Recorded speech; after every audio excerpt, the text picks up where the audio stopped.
begins with our L. Music by Yancy Duran. Intricate sound on the DJ mix. Yancy wanted me to let you guys know that I know I'm feeling music, feeling intricate music. You can find all of the music at yancyduran.com. That's yancyderron.com. Next time we're gonna have some CDs for us because I know you'd like to take something home. Again, welcome back. Thank you for sharing. Thank you for getting in your seats. Thank you for enjoying the food. Give a hand for the chef. You don't even know who the chef is, so we're gonna give a hand. I know who the chef is. That's really Ted, Polight's daughter. Wonderful job serving everybody, making sure we're all having a really good time. So I may come back and tell you guys a story that I didn't mention earlier, but regardless, safe to say, I'm grateful for you all, grateful for this event, and we're going to move on. So the next gentleman that is coming to the stage is a close friend of mine. Brother I met in New York after sending him an email after watching one of his videos. Actually, a couple of his videos. Watched a couple of them. I said, yo, he's talking about all the stuff I've been researching for the last 2.5 years, but he's done it. I'm on. So I keep watching him. Oh, he's talking about this and language, and maybe I can talk to him. So I sent an email to his organization. I'm in Buffalo at the time. I'm playing as a Bill, and it's just an evening afternoon. I was up stretching and watching YouTube, and I sent an email to the organization, and I go back to doing whatever I'm doing, and you know how we like to check our phone. I go check my phone or my email. Like 12 minutes later, I've got 3 pages of single space type text sitting back to me on email. Like, whoa, he's thorough. So the next gentleman that's coming to the stage, Supreme Grand Illustrious of New Covenant, he has become world renowned. They do a ton of work in the community. In the 60s and the 50s, we talked about building communities and doing things for the people, and that was big in Oakland, it was big in Harlem, but this brother has found a way to push that movement across state lines to be international. And he's allowed people to get real estate, to correct their citizenship, to correct their credit scores. Oh, by the way, he's an author of 90 plus books. Plus, because he's still, yeah, go ahead and clap for that, with 90 books. Still writing, and many of them are on the back table. Also, the crazy part to me, he's fluent in 8 languages.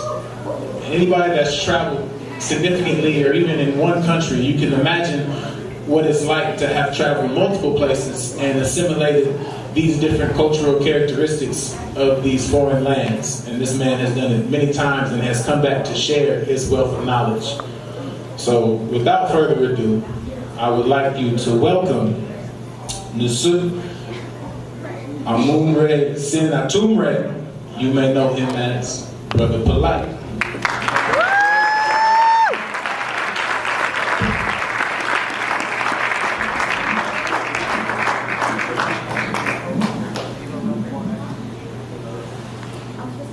So I'm gonna do some magic tricks. That's why I got this stuff up here.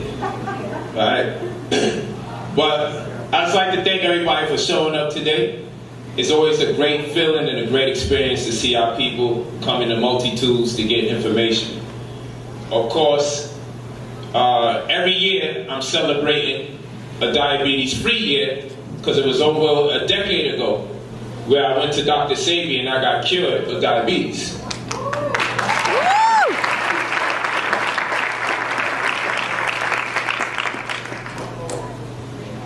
So as the story goes, or went, I was losing the vision in my left eye, and my foot was swollen, it was in pain, and it got to the point where I went to see medical help, You know, brothers in particular, we have a mechanism where we definitely don't want to see no medical help. We don't want no one checking our minds, and we don't want no one checking our bodies, right?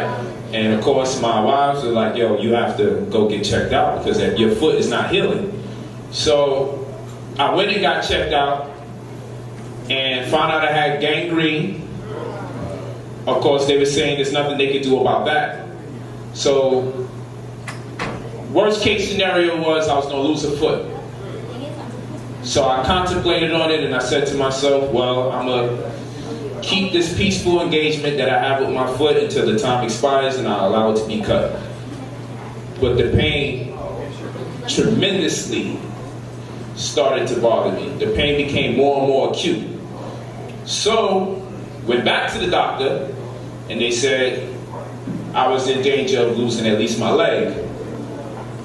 I was still nervous. Went back home, did nothing with myself or about the situation, continued to eat the same foods, continued to drink the same drinks. You know, we live in a very mysterious world where we believe we'll be the lucky ones selected out of nature to be ignorant, and things will just work itself out. So I went back home and said things will work itself out.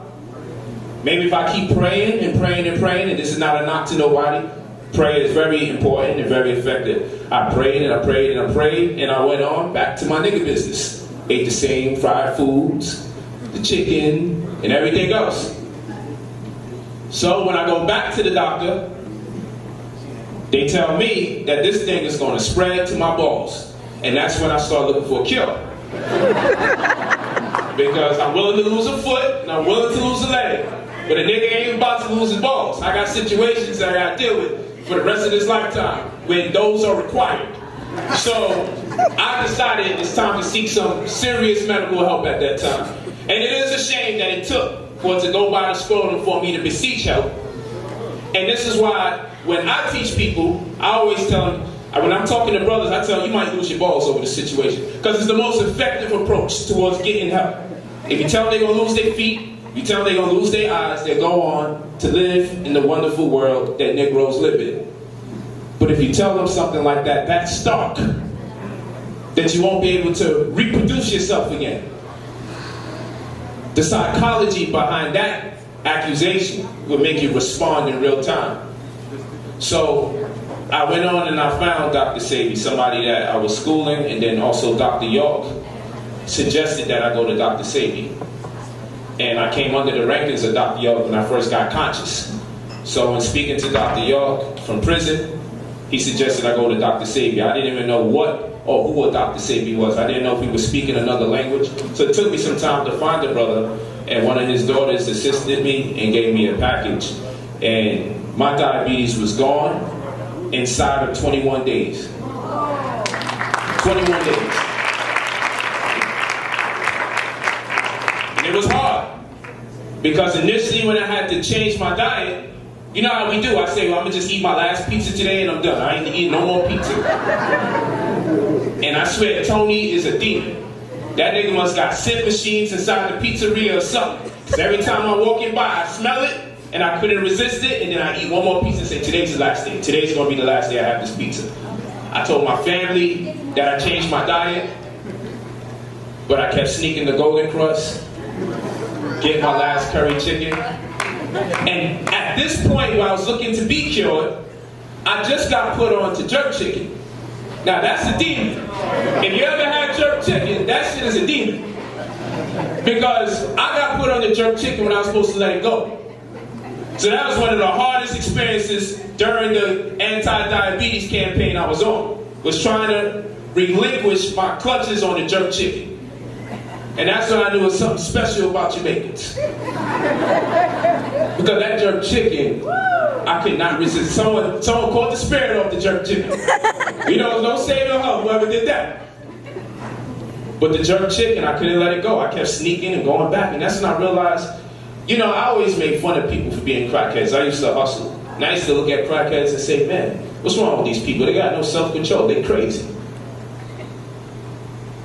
Then I found out, I myself, I was a chickenhead. I couldn't let go of chicken. I couldn't get rid of chicken if my life depended on it. And this is serious. I had to really start thinking about myself and introspecting and saying, how does this food have a hold on my mind? And later on you learn about the foods and you find out that crack is nothing but a big bag of Domino sugar condensed into a 12-12 slim bag. So if you got a so-called sweet tooth, in many senses you would be a crackhead. Because crack's nothing but sugar. So in this process I started studying and studying and studying, and I learned a lot. And I learned how disease is not inherited. Bad habits are. You live in the same cities, eating the same foods, and under the same stress as the people previous to you that had the disease. So the conditions were set for you to be sick, just like your predecessors. I learned that when people get nervous, they have a tendency to bite their nails, correct? And nervousness is associated with wanting to eat something crunchy. So when people get nervous, like the threat of not being able to pay their phone bill, the threat of losing their car can make you nervous. And thus you have the sensation for something crunchy. And whatever's crunchy most times is saturated in oil and salt. So we then learn that emotions transmigrate into appetite, and appetite transmutes into disease. If emotions go too long without being resolved, the emotions turn into a craving for something. And if the emotions should persist without being identified with and thus diffused, the emotions that transmutes into appetite will in turn establish an irresistible craving that perpetuates itself day to day as you don't fix your problems, and in turn you eat yourself into disease. So at the root of all of this is the emotions. And every emotion corresponds with a specific appetite or craving. So when I'm nervous, I want something crunchy, I'll probably eat chips. Women will probably eat some chips. They want something crunchy, and in turn it can develop into womb cancer. Or for brothers, it can turn into prostate cancer. They say fish is an aphrodisiac. Afro, as an Afro-American, every time we get accused of a crime, it's normally sexual. Aphrodite, the deity of love. Aphrodisiac, sexual stimulant. Your hair is kinky. Kink means to hug. Right? So, a brother sees beautiful women walking by. He hasn't learned how to communicate with women, so in turn, he speaks and gets turned down, he speaks and he gets turned down, he speaks and he gets turned down. And thus, his sexual anxiety starts to escalate. So now what he needs to suppress his sexual anxiety, because he's not feeding it, maybe some lobster. Maybe he has a craving for lobster. Because it'll diffuse the sexual anxiety momentarily. Or maybe some fish and chips. Because seeing all these beautiful women and not being responded to make him nervous, have him rattled, need some chips, fried food, french fries, and maybe some fish. But our community is plagued with diabetes. Plagued with diabetes. So what is the emotion that corresponds with the appetite that will incite this violent disease called diabetes? Sugar. Our community is plagued by diabetes. But let's think about it. Love corresponds with sugar. So if you're suffering from love deprivation, you crave sugar. You might want to smoke cigarettes. And what do they put in cigarettes? They put plum juice and maple syrup in cigarettes. You crave the sugar, not the nicotine makes you addicted. It's the sugar in there that makes you addicted. The crackheads, the notorious crackhead that tells all the lies, the notorious crackhead that can sneak your widescreen TV in his back pocket without you knowing. This notorious crackhead is addicted to crack Because crack is nothing but a condensed big bag of sugar. And that crackhead is missing their mother or missing their father. You see, your wife may have cheated on you. Or your husband may have walked out on you. Your father was never there. Your mother probably died. Valentine's Day, you have no one around you. What do they give you for Valentine's Day? Chocolates? Sugar, right? Because it corresponds with love. So you have a community that has engaged in a gender-specific war. The men are mad at the women are mad at the men, people are missing their baby daddies, people miss their father, people miss their mother, and that love deprivation, that emotion transmutes into a craving for sugar. And if we don't resolve these contentious vibrations that were incurred on account of missing someone that we love, we eat ourselves into disease by craving too much sugar. The seed of all of this is emotion. The emotions are a huge persuasion in the way that you eat. You have to resolve the emotional issues. So you might lose your house. You might lose your house because of a foreclosure crisis. The stress from losing something that you work so hard for, that you pay for every year, it makes you eat differently. They say, what else can make you sick? Like, because I eat healthy and I'm still sick. People make you sick. And this is serious. You can avoid eating pig all you want. You can avoid eating junk food all you want. But the same toxins that you are trying to avoid when you eat good food can be produced by having a bad conversation with somebody. You can have a horrible conversation. You might have to go to work alongside some very negative, malevolent, disagreeable beings. And that anger will produce the same toxins that you're trying to avoid. And you say to yourself, I'm eating healthy, how come I'm still sick? The people are making you sick. Your environment is making you sick. Your thoughts are making you sick. You're listening to music and you're watching shows that get you depressed. People can make you sick, you know. It's one of the leading causes of disease, in my opinion. People. One of the most leading causes of disease is negative energy, facilitated by negative people and the people that listen to them. It's the hardest thing. We get sick because people we love are sick. You know that? We give up our lives because people gave up their lives. You know that? I today have to watch my father, who's dying from cancer,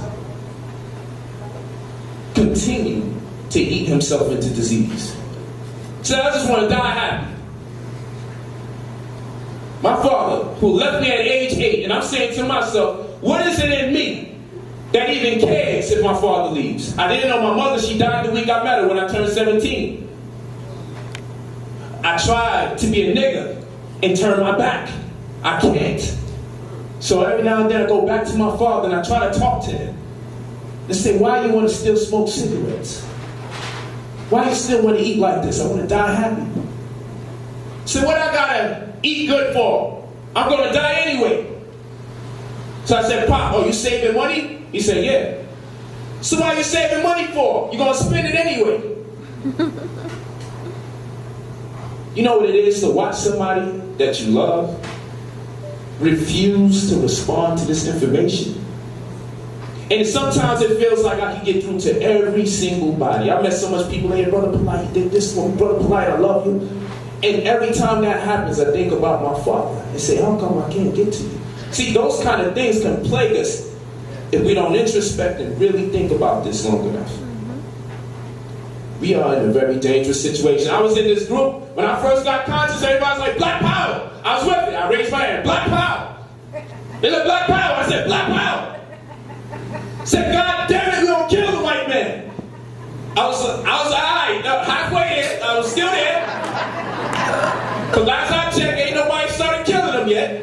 I didn't know if I was going to be the lucky one. start listening and responding, but I still did it because everybody was doing it. It was a spirit. So I went with it. I didn't want to be called the Tom. I didn't want to be called the agent. I went with the flow. Just didn't go all the way high. So they said Black Power. I said, okay, we back to Black Power. Black Power. I went with it. Then the next statement was, we gonna kill their babies. Now this shit is getting crazy. I'm watching everybody like, is everyone down with this? Have they started killing the babies yet? So the people looking, what's wrong with you, brother? You don't understand he's the #1 killer of black people? I said, brother, the #1 killer of black people is diabetes and cancer. The #1 killer of black people is black people for what they put in their own mouths. The #1 killer of white people is cancer. As far as I'm concerned, we all getting killed by the same real devils, microbes, bacteria, viruses, and other forms of disease. Now this doesn't mean to turn our back on what was done on us, done to us historically by the white race. I'm just saying we have to prioritize in terms of our argument. That's all I'm saying. I'm not telling you to start heal the world and love every single body. I'm not telling you to forget about what took place in history. I'm just saying if you want to keep it real, you cannot tell me the #1 killer of black people is white people. The #1 killer of black people are our decisions that we make day to day. The #1 killer of black people is the diseases incurred from the stress. And you say, well, the white man created the stress, but he's not forcing you to eat this kind of craziness. Right here. This is an Idaho potato. See, this table, they looking for weapons of mass destruction. This is the weapons. These are the weapons of mass destruction in our neighborhood. Idaho potato. The skin of a white potato is made up of arsenic, and arsenic is used to make rat poison. But they will sell you some potato skins in a heartbeat in your community. But that's not it. How do they grow Idaho potatoes? Using human feces. You can look it up. You're like, what? Those make the longest French fries. Nigga, please. And people start getting violent when you start kicking this rail.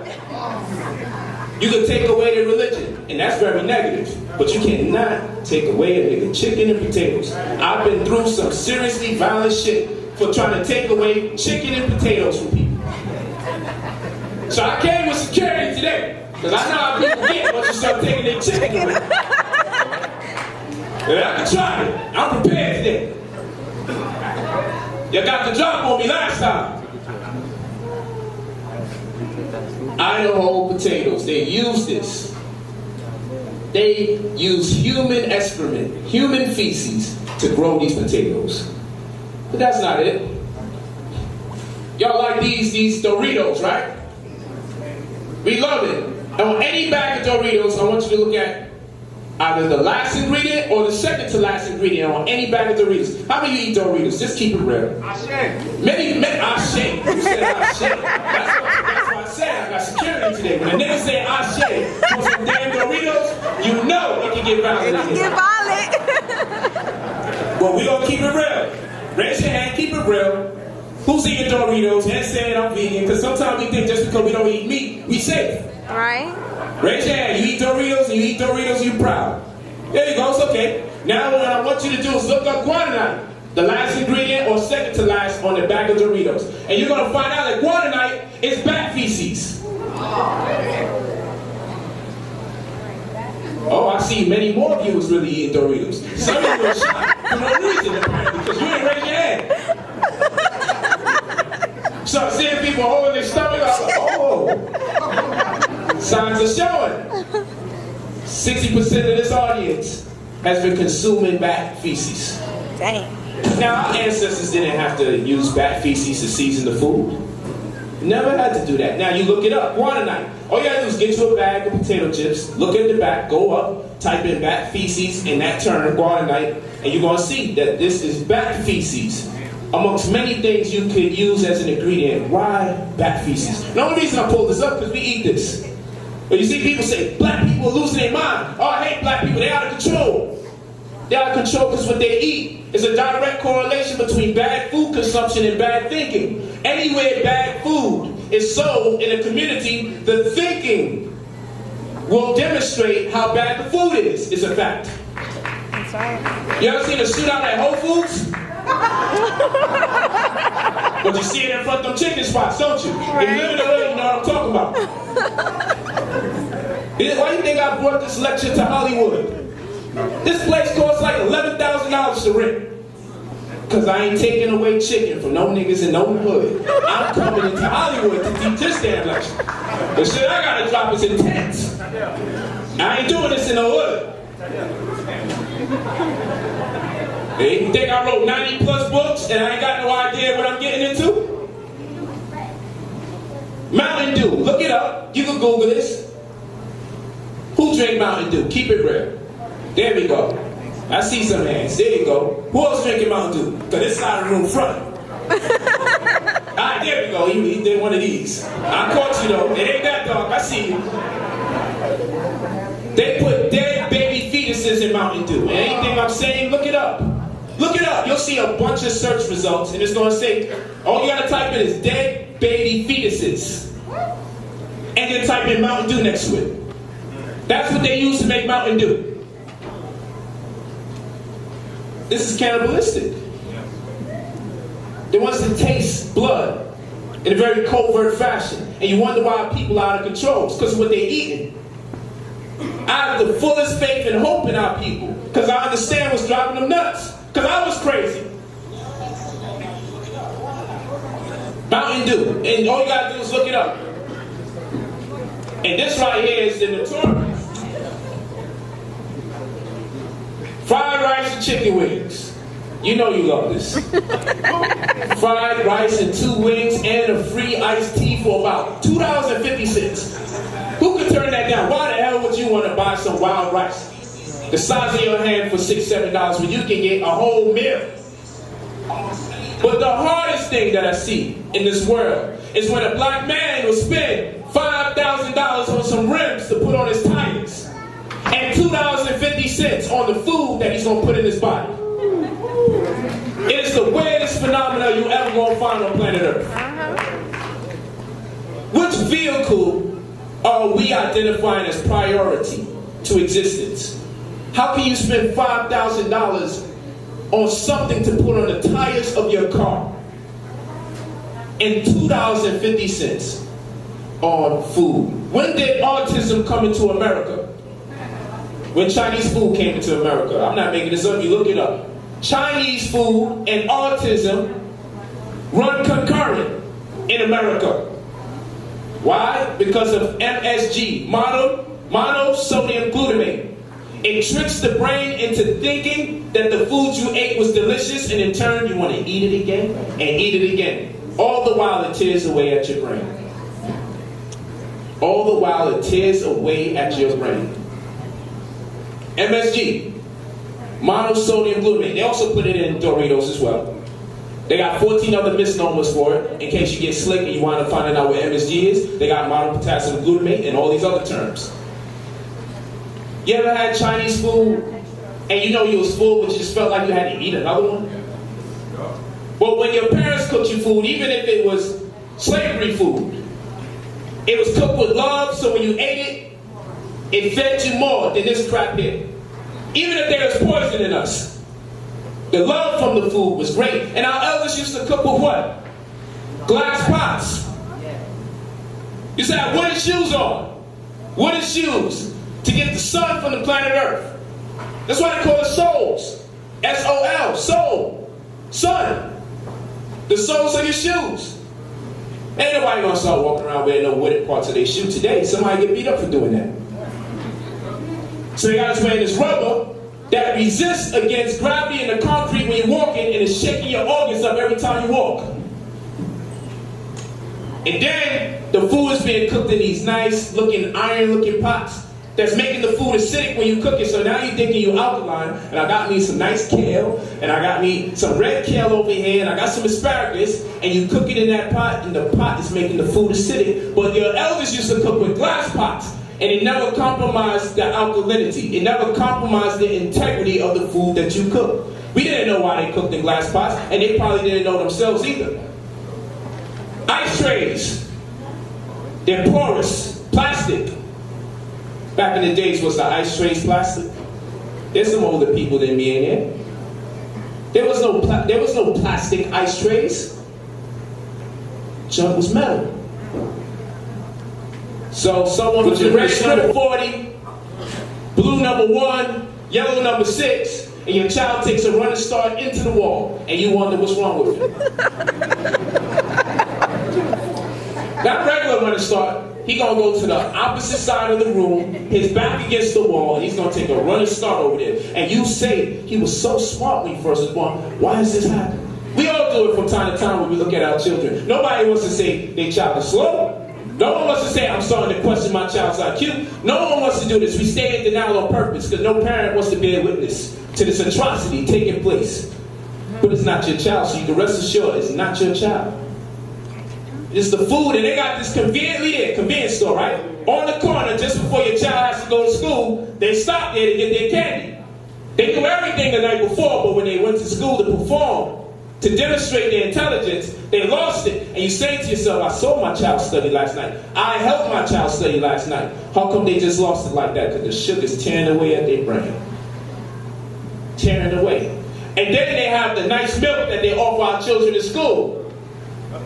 And milk has 750,000 somatic cells, a euphemism for pus. And it's allowed to have 24,000 live bacteria in it. Until the Food and Drug Administration says take it off because it's dangerous.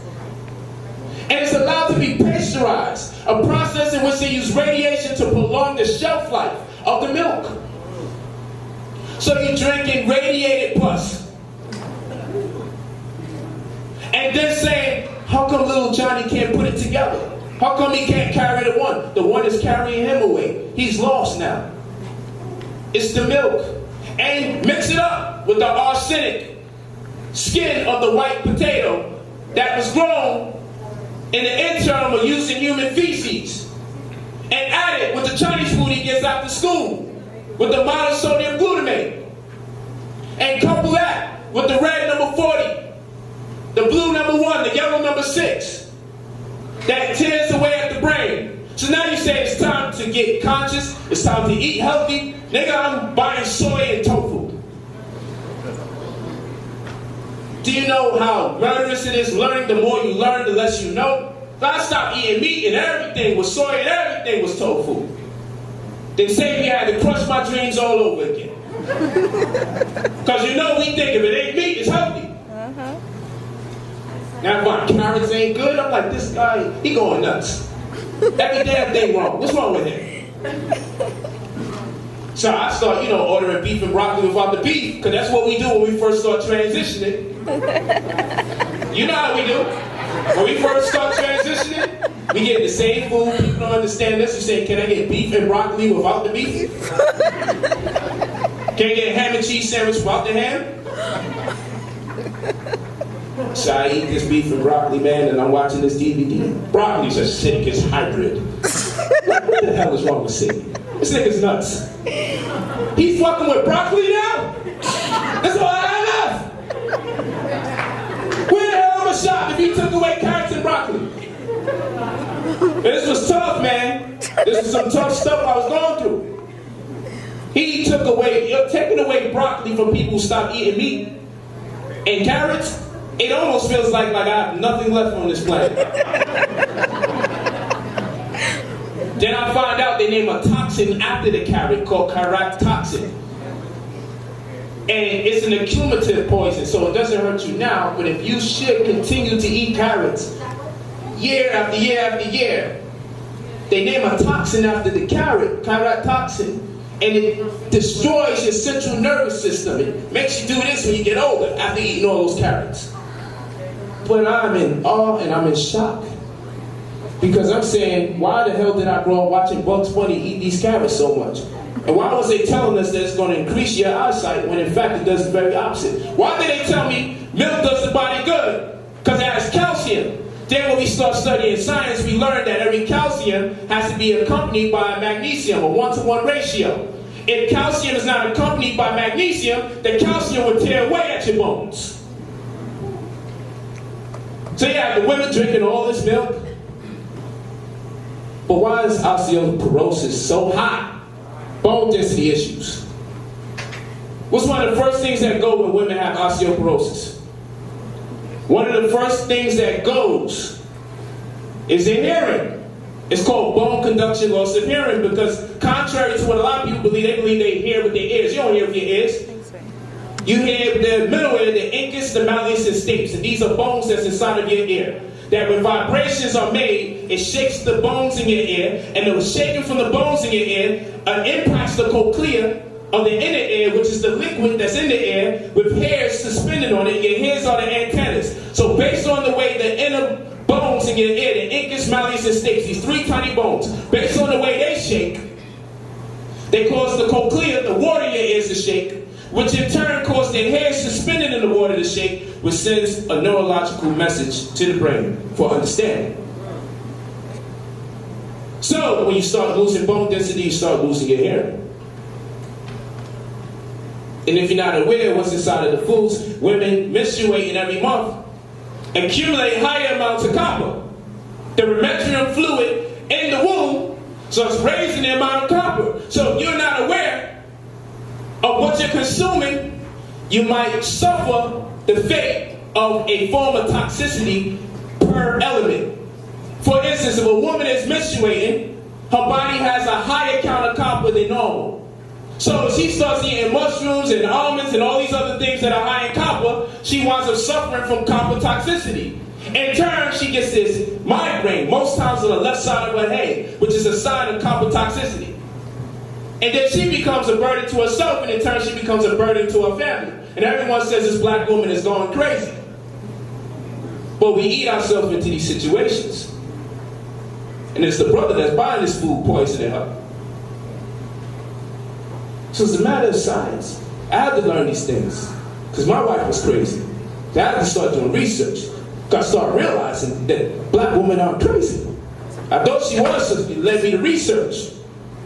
Then I tell people, the black woman is God. That's the words we're using in this language. I got higher priority words. But for now, we say God. People look at me and say, man, what you mean? She put us on child support? Look at her, she twerking. Now, brother, ain't nothing wrong with twerking. Stop that. Stop that. It's a time and place for everything. Just stop that. But I look and I listen and I hear all this discontentment from black men about black women, and I'm saying to myself, you crazy. You must have not experienced black women on the level I've experienced black women. Because when you come back, all you can do is render her God. That's all I can do. I don't give a hell what she do wrong to me. I'm going to be her slave. I'm going to be her sex slave. I'm going to be her economic slave. I'm going to be her mental slave. I don't give a hell. Hopefully it's encouraged the women to pick men based on a higher standard and a higher criteria.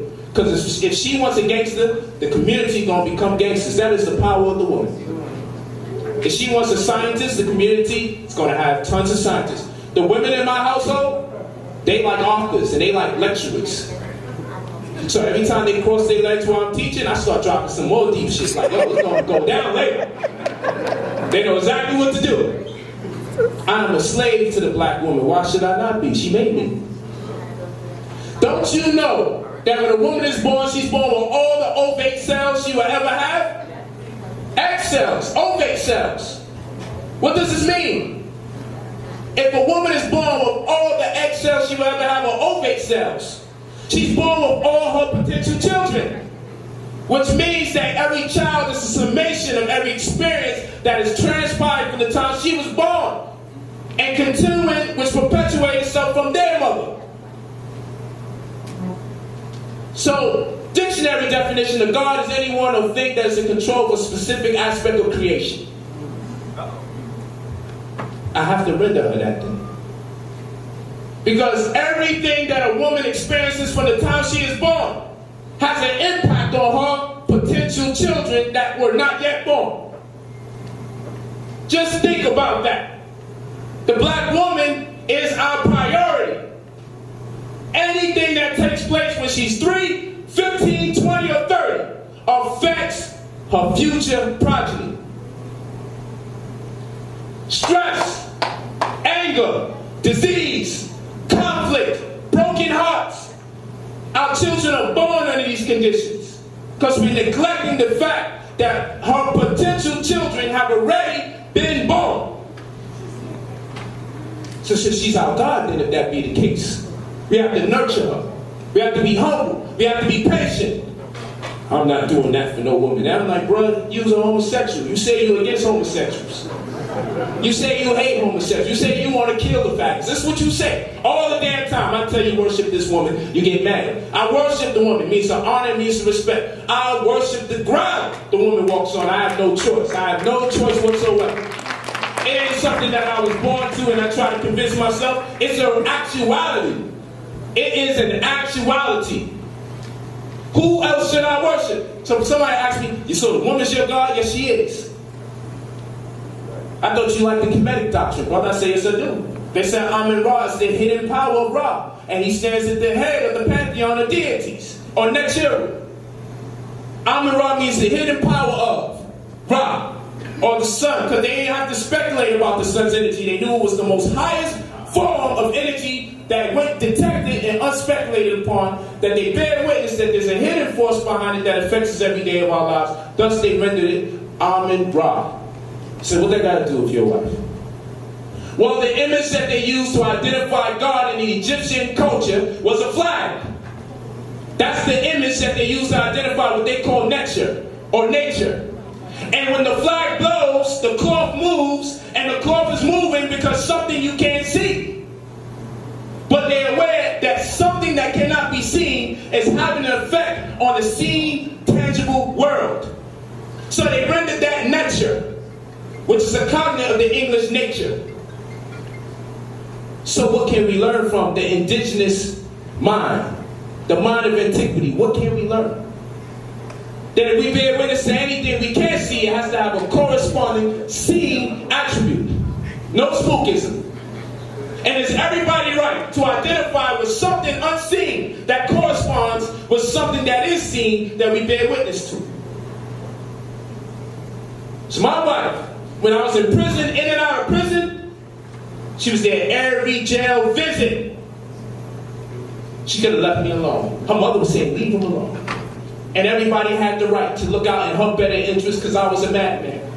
I'm a gang-banging, Crip superior, lose my mind every day in Brooklyn. But she stayed and she waited for me. And one day, I came home from prison and she tried to convince me, stop selling those drugs. It's getting into you conflict with the police, you're in conflict with your brothers and your community, everybody want to kill you, and you just stand there. I've been shot, I've been stabbed, I've been sliced. She said, baby, I don't want to lose you. I got a second job. And what I'm going to do, I'm going to give you one of my checks. And it ain't going to amount to what you make on the streets. But I'm going to work 2 jobs and give you one of my checks, the highest one.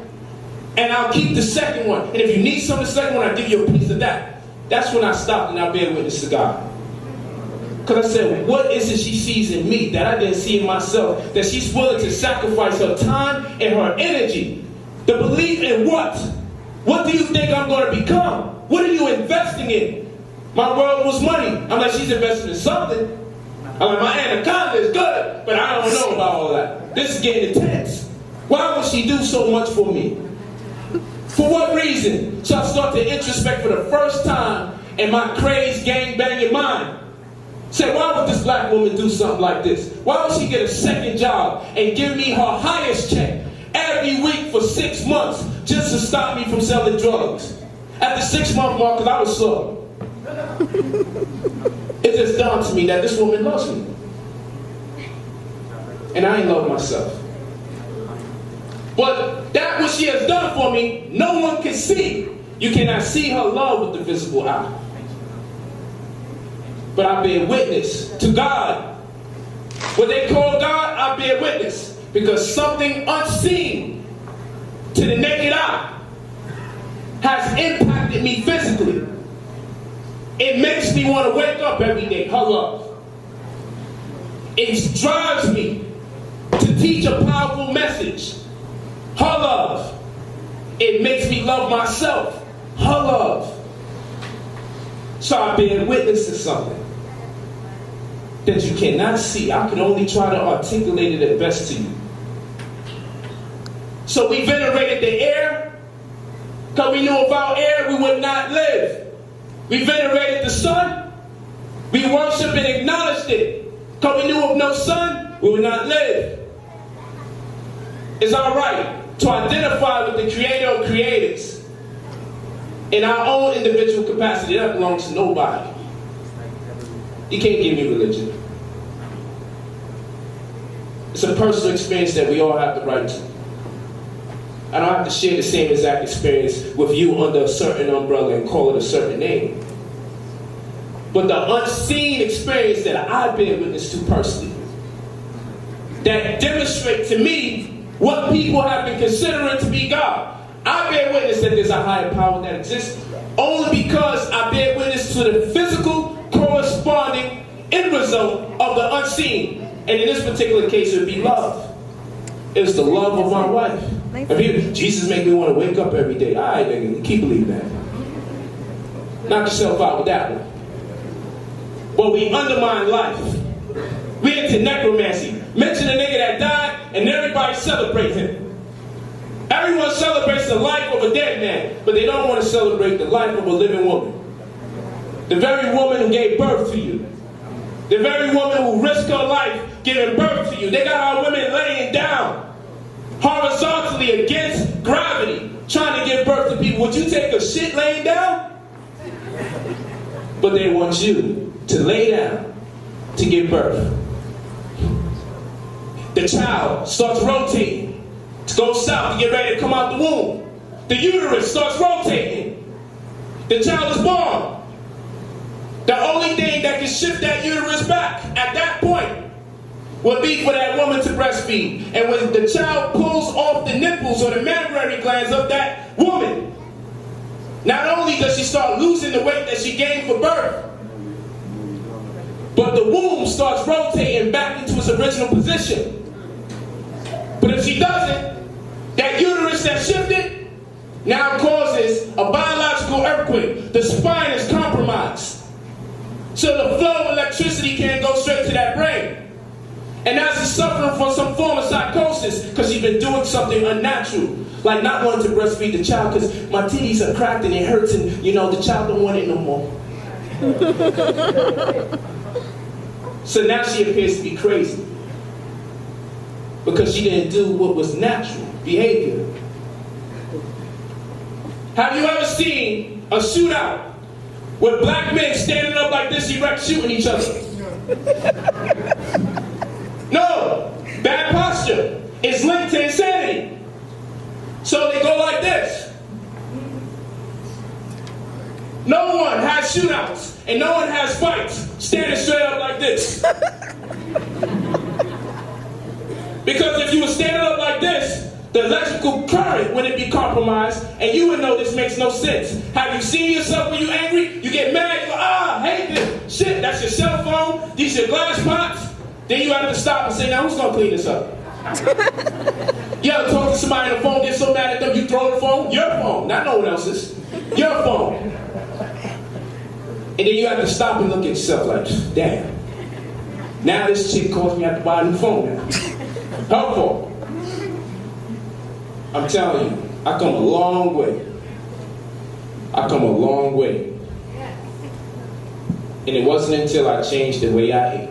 I thank the Most High every day. Every time I'm telling Dr. Sebi, I'm like, yo, I look up to you, I love you, you're my Polight, stop it. I'm like, stop it. I have life because of you. It's the herbs. The herbs healed you, brother. Like, you a humble man. You healed me though. I ain't crazy. I know what you mean, and you're supposed to say that. But I'm supposed to tell people you heal me. That's what I'm supposed to do. You're supposed to tell them it's nature, it's the mother and all. You're supposed to do that. That's you, Dr. Sebi. You're supposed to slander them damn carrots and slander the broccoli and make niggas mad. I understand what you do. That's your job. But my job is to give you the due credit. Because I didn't understand how to uplift a woman. Through health, so that's when I realized we sick. It's a simple concept. You give birth to us. It's a simple concept. But why don't we grasp? The food is compromised, the intellectual integrity of the masses. And when we change the way we eat, we change the frequency of our thought. And when we change the frequency of our thought, we be liberated. That's what it is. It's simple. Simple. We don't kill this goddamn cracker. I'm like, listen, bro. Nature has a problem with anything that's against that which is natural. So how can a God-fearing people want to take God's power into their own hands? I can understand if we didn't have a list of other priorities, then I say, let's go fight somebody. But you're disregarding yourself in the process. The number one killer of black people are the diseases that are killing black people. How are we gonna beat somebody? Hey, I'm watching this shit. Black power, black power, black power, black power. Get that nigga a brown bag. He done lost breath already. Out of shit. Another brother can't even see his own ankles. Talk about, we gonna stop on this crack. We gonna put our boots on his neck. You can't even see your ankles. How the hell you gonna put your boot on someone's neck? Let's be for real. You're not even in shape to go to war. You get mentally fatigued. You know they got a circadian rhythm, which is a time that is appropriated to different functionalities in the body. Do you know at 10:30, your body says, I quit. Don't feed me no more food. At 10:30 p.m., your body says, I just want you to know we're not going to break it down the way we do. At 3 in the afternoon, we're not going to break it down the way we do. At 6 in the evening, when 10:30 p.m. comes, it's called circadian rhythm. At 5 o'clock, your heart, which is a muscle, beats its strongest for you. At 10:30, you get all you want. Well, we're just going to put this somewhere in the colon or something. We're not going to be working overtime for it. This is not going to happen. Don't you know they can take any cell out of your body and replicate you and make you all over again? Mm-hmm. So your cells are just like you. You know a nigga when he feel like he overworked, even if he need the job, he start coming in late on purpose. He won't quit. He wants someone to fire him. So he start coming in all late. If you say, why you coming in here late? And you would give that attitude like you right, what? I dropped my children out to eat cereal. What you talking about? That's what your cells do, because your cells are you. So you want to work your cells day in and day out, eating non-water soluble food, acidic food for 30 years, for 40 years, for 50 years, unrelenting, no fasting, eating 3, 4, 5 times a day. And you don't think your cells are just like you? Nigga, I quit. Or it's all late for work. Oh, he want me to break this shit down, right? We were telling him we need a day off. He don't want to listen. Your cells just like you. They quit. And I'm done. I'm unappreciated. When you eat right, your body feels appreciated. It's mental. Before you eat, we even learn, don't pray for the plate of food, pray for every spoonful. Bear witness. I mean, I don't know, is the herbs gonna work good? Did Dr. Sebi really cure diseases? Did it cure cancer? Did it cure sickle cell? Did it cure AIDS? I like, Dr. Sebi's over 80 years old. And he's still making babies. That shit confirms cure to me every day of the week. Show me another 80-plus-year-old man waiting for some babies to come out, expecting some more children. That is the cure for every disease as far as I'm concerned. That's real talk. We gotta tap out at 25 these days. Nigga ain't making baby after 25. He making them at 80 plus. I listen to anything he gotta say. My wife looking at me like, man, we gonna stop watching the Savior. You think we gonna be doing some shit at 80 years old? Savior started to be the devil in my house. Cause they know I'm trying to break the plane. I'm trying to get there at 8. Savior is the man. Sebi is the man. Brothers, you gotta pay attention. He's doing this at 8. Mm-hmm. I seen him drop on his knees. I was impressed. I met a person who was cured of AIDS from him. I was more impressed. But to see that that man has a baby after the age of 80, that shit shook my whole foundation. It made me question God, made me question religion, made me question life. I got spiritual, started meditating, started contemplating. That thing did some wonders to me. Because part of what makes the black woman so beautiful is the sexual experience that we have with them. They make us insecure about our own body parts. When someone is upset, they call someone a D-head, call them a vagina in another word, asshole. Why are we using our own body parts to condemn each other? We're sexually insecure. Religion taught us to feel ashamed. Someone ate an apple, and then they bear witness that they was naked. They was ashamed of their activity. We was taught shame. Now, I then asked my grandmother, because she got me in religious instruction, what apple? Because I just looked this up. There's over 7,000 apples on planet Earth. Which apple did they eat that caused that? I would stay the hell away from that apple. I got a bomb beside my head, no more questions to be asked. Dr. Sebi cured me. He saved my life. And he was going to give the credit to nature because he should. And I'm going to give the credit to him so we can be aware to appreciate him as the living. Because we wait till people die. Then we celebrate their lives. And that's necromancy. And I said, Khalid Muhammad, Ashe. I'm like, okay, cool. Harriet Tubman, Ashe. I'm like, that's great. Well, we ain't going to mention no living people? Like, really? We just going to Ashe our way through 20 dead people? I understand the spirit is with us. I understand all that knowledge. But why we don't celebrate the lives of the living? We have to celebrate Dr. Sebi.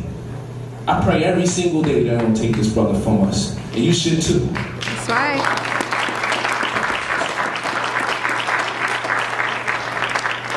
So with that, got you. Okay, good. I'm on time. A few more minutes. So I just wanted to take that time out and really speak to the people and just let you know that. I mean, when I dropped out the game, people were saying, "You sure you want to do that? They might kill you." And those are the same odds when I went into the game. They might kill you. What kind of bargaining chip is that? You know, if you drop out the game, you might die.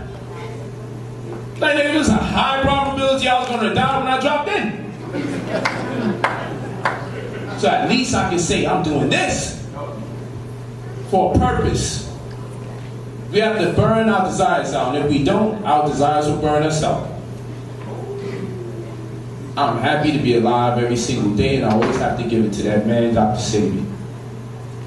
My mama died. I met her when I turned 17. She died the week I met her from cancer and diabetes. Chemotherapy killed her.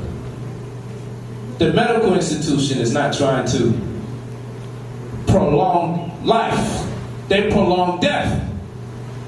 They don't prolong life, they prolong death.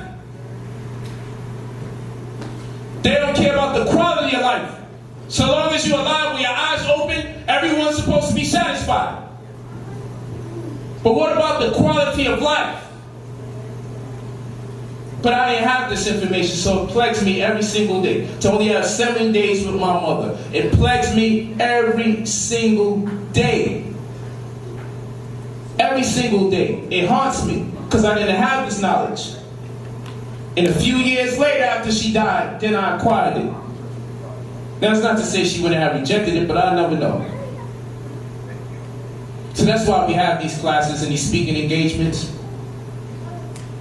So we can encourage you guys to aggressively, with love, do your best to educate our people. Because like I said, the number one killer of our people are ourselves based on our diet. The diet is the number one killer of our people.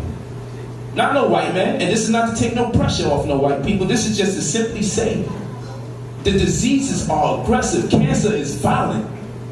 Diabetes is violent. Lupus is violent. And these diseases have taken our family members from us. But we turn our heads and be mad at each other for whatever reason. And be mad at other races for whatever reason. All the while the diseases are torturing us and plaguing us. And when they say, we're going to die anyway, so who cares?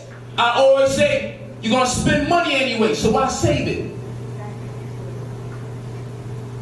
We have a divine right and responsibility to disseminate this information to our people so we can see the best in our people. Because I'm going to tell you, I was violent and I was nuts, but when I started taking those herbs, it was the best thing that ever happened in my life. A newly found love and appreciation for my wife, my wives, my children came about.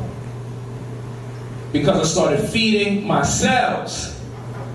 You feed the cells, you feed yourself. Why are you eating 2 times, 3 times, 4 times a day?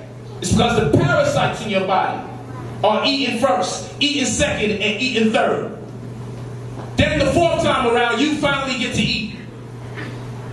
I'm not lying. When I took those herbs, when I had diabetes, and I had the Viento, I had the chelation.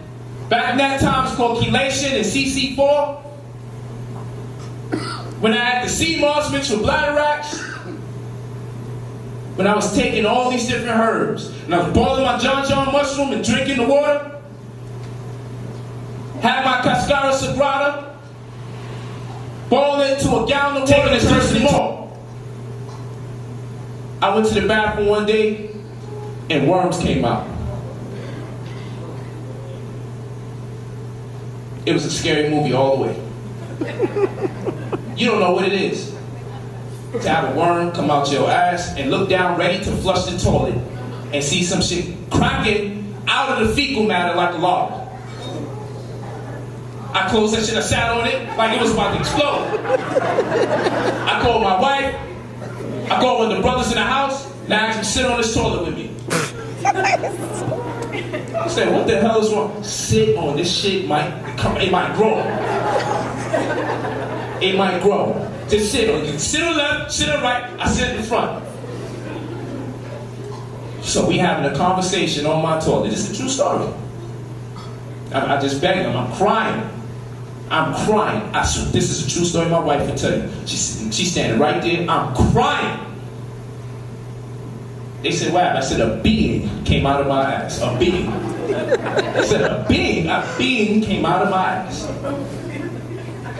It cracked out of my fecal matter and started Harlem shaking. He said, man, stop fronting. We opened up the toilet, we seen 3 worms. And I passed out. This is from a nigga who been shot, stabbed, sliced, thrown in prison. But I passed out when I seen worms in the toilet. Passed out, and when I woke up, I went back and closed the seat again and sat on it. They done flushed it down and everything. Worms. Do you know what it's like to see worms come out of your body? That was confirmation something else was living in me, living off of me. But 3 days later, that's when I got the coloration of my foot back. I could see clearly through both eyes. I was losing my eyesight in my left. My skin wasn't all scaly and ashy no more. And I didn't even have an appetite to eat like that. And I was satisfied, I was content. But I never forget that day. And this is a true story. Worms came out of my body. I took that cascara sagrada, and I ain't gonna front. We gotta work on some kind of agave or maple syrup situation, because them herbs is horrible. I ain't gonna lie to you. I never lie to people. They should come with a warning on the label. This shit is disgusting. Because I'm telling you, some of those herbs, I don't know if he just making it be cruel or see if he being disciplined. I was mad as hell at him. When the office first sent me those packages, and I can't swallow pills on top of it, so I was just a wreck all the time. I don't even know how to swallow pills to this day. I always think it's gonna choke me. I'm taking the pills, I'm mixing it in my everyday. But there's some of these herbs, it's like, do you know when a herb is real bad tasting, that if you drink water to wash it out, it only expands and it stays in your mouth more? Mm-hmm. I'm like, Sebi's evil for this shit. Like, why does the cure gotta be this bad? And that wasn't even the worst one. What's that thing called that I got my daughter on? She hates it. What's that, right? Chelation. What's the name of that one? The chelation. The chelation one. Yeah. You can get through the bantu. But if you really thugged out, you gotta drink that chelation. 2 spoons. If you can take 2 spoons of that chelation without twitching, yeah, I use a natural born killer. I gotta go through 20 minutes like double dutch and shit as a grown man before I start taking them herbs. I gotta do this every day. He's like, oh, that's Sebi, man. Brother, it's about the mind. You wrote 90 books, brother. He's a gangbanger, you know. He's a crip. From New Jersey. I put him to the test. Look, I'm mad. I'm like, all right, take this in. He tried to stand there, started cracking. I said, you know what, I'm not even gonna tell him if he drinks water, it's gonna get worse. I let him go through the fridge, he was drinking every day. Yo, you don't even know, I could write a book on cures for how to respond to these bad tasting herbs. We learned that banana can take the taste out your mouth real quick. We tried everything. We be in there, let's try raw chickpeas. Like, the shit don't even make sense, let's try it. But it's fun because You start feeling revitalized and powerful. Where's Dr. Sebi at? I want to get ready to bring him up. Is he around? Is he ready? Yeah. So, I'm just so happy. I mean, when people say, brother, why you curse sometimes? Or why you so excited? Or why you be yelling and screaming? Why your eyes be bulging out your head sometimes? I'm so happy I'm alive. Like, you have no idea. You have no idea how happy I am that I got both my legs, both my feet. I'm just grateful. Like, you have no idea. You can't even give me that.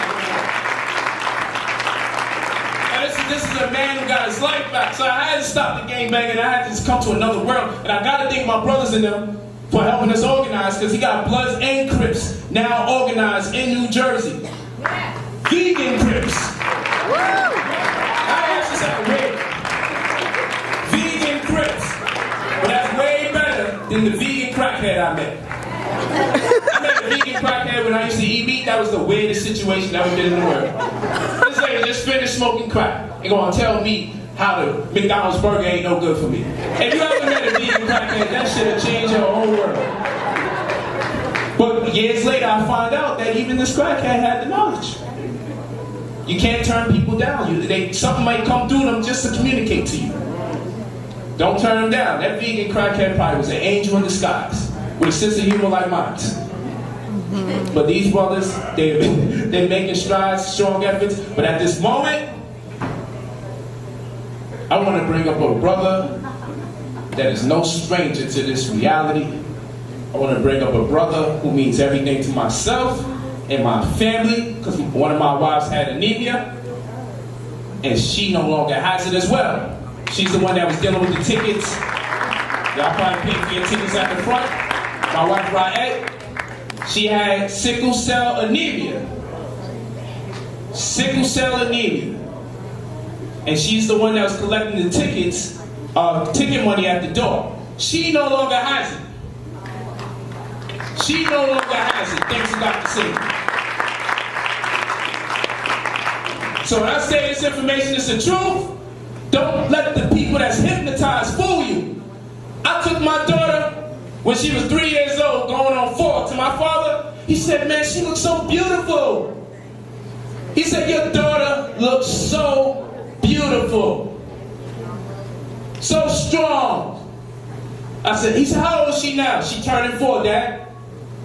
She turning 4 years old. He said, look at her arms, she looks strong. Look at her legs, she looks strong. Look at her eyes, they're clear white, she's beautiful. What do you feed her? I said, I've been feeding her in the first 3 years. It's only been breast milk.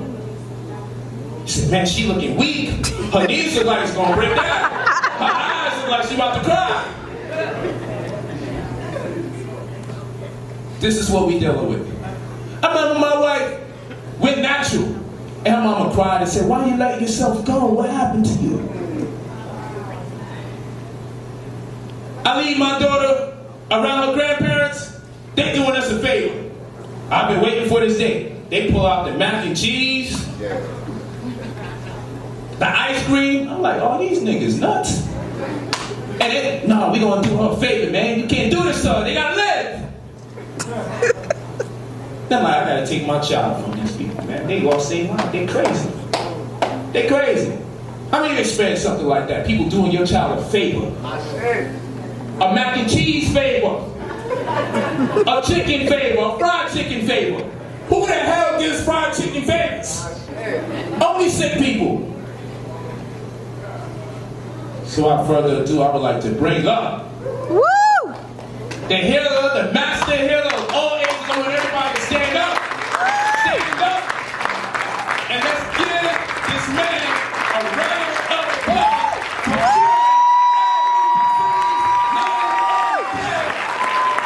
You gotta start behaving. And then everybody walking up and down the block that can do what this man does. The greatest black man to ever walk on the planet. We have to bear witness to the woman that gave birth to her.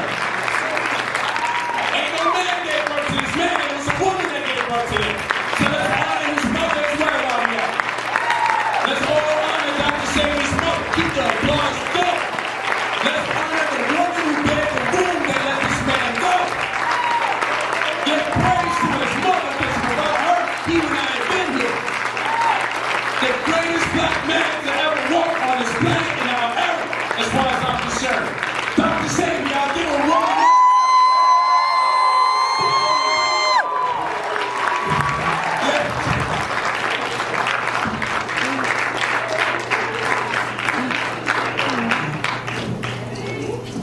Thank you, thank you, thank you. Just give it up again to Brother Polight. Woo! Go ahead, baby. I wish that I'd be able to do it as good as he did. What he did tonight and said about me, I have to say about a Mexican. Before we open, thank you for coming. Thank you for coming. Thank you very much.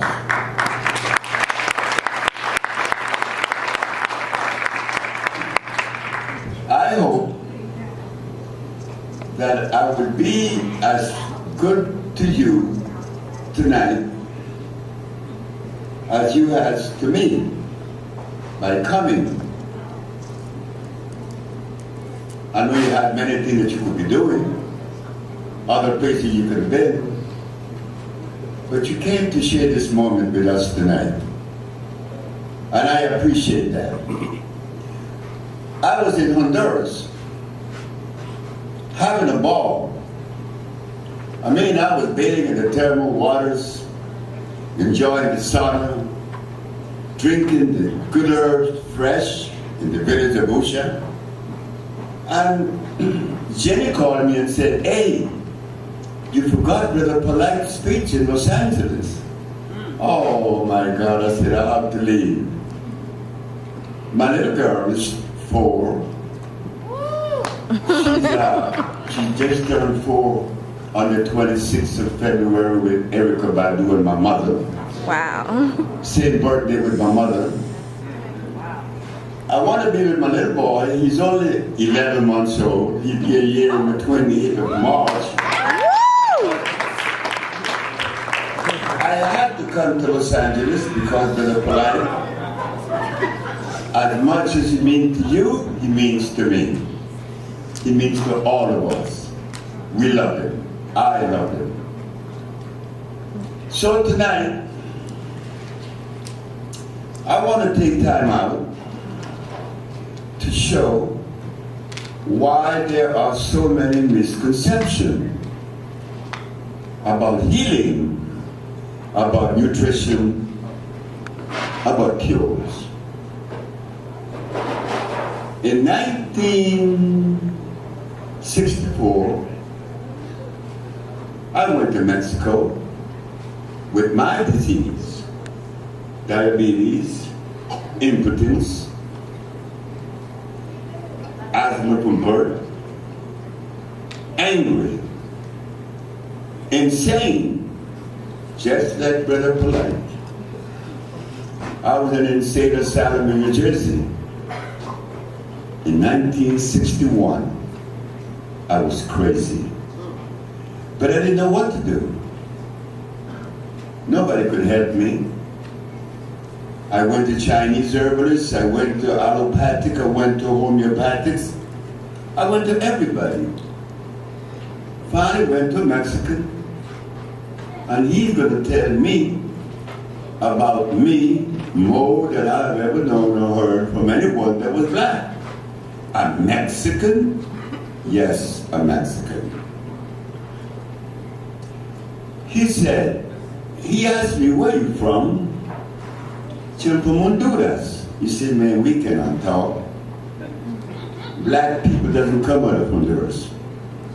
That's Maya, that's Paya, that's Lenca. So where you from?" "Oh, I'm from Africa." "Oh, now we could talk." Being that you recognize that you are from Africa, well, there's a mandate that comes with that. There's a diet that comes with that. There's a way of life that comes with that. I didn't know, because our historians our anthropologists and historians, Egyptologists, they didn't tell us these things that this man is telling me. They didn't tell us anything like that.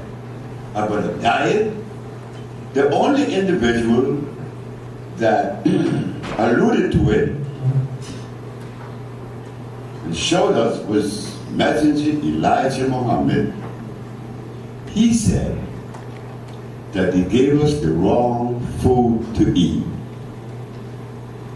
Now, that is where the black woman comes in. As Brother Polight so beautifully placed and showed us tonight. Everybody was worshiping everything but that black woman. So I was looking at her in the jungle and want to know why was she just coming out so significantly in my head. Why I cannot erase this black woman. Everybody was talking about Socrates and Plato, Aristotle and Diogenes. I was looking at this black woman. And the reason why I was looking at her is because she stands out. Her integrity, not to mention her sinless state. She was sinless. She was impeccable.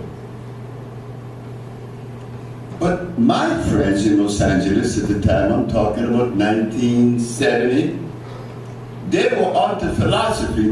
They used to talk about English, math, and logic.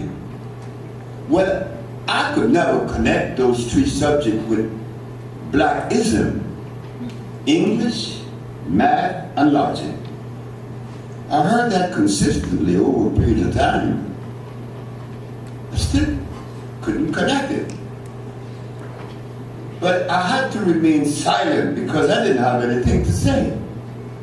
You know, when you are surrounded by a bunch of words, a bunch of thought patterns, that you feel that they're not part of you, but you can't see anything. Because the large majority agrees with what your senses are saying, not true. That began with me when I was 14. When I was 14, I gave it up. I didn't agree with anything. I never been to school. You see, you're looking at hearing someone tonight that never been to school. The only person I've ever had was my mother and my grandmother. No daddy. A mother and a grandmother. That was how I was brought into the world and raised. I never heard the voice of a man in my ears giving me a command. And this is maybe precisely why I couldn't understand following a male leader. Many of my brothers still does, but I couldn't do it. Because as I look at the arrangement of life, there aren't any male leaders. They all are females. So why should I follow a male? And why should females follow male? I don't know. That is not a natural arrangement. So tonight, this black woman that's been the major player in my life since Alfredo Cortez, the Mexican that healed me, has been responsible for everything that I've done. Remember, I'm not educated. I don't have any wisdom. I don't have any knowledge. I'm not wise, just like you. I'm not a black man with thoughts that comes out of the jungle, not out of a city. You see, tonight is city versus jungle, philosophy versus common sense, organic versus inorganic. We travel now. as a little boy, the black woman was looked at as a savage. She had no clothes on. She has to be a savage. How could she be civilized and intelligent without clothes? She's naked. But Mama didn't know that she was naked. No. Just because she lived all her life. What you mean I'm naked? Did God make clothes? I followed the commandments of life. The Father said that she was naked. She was natural.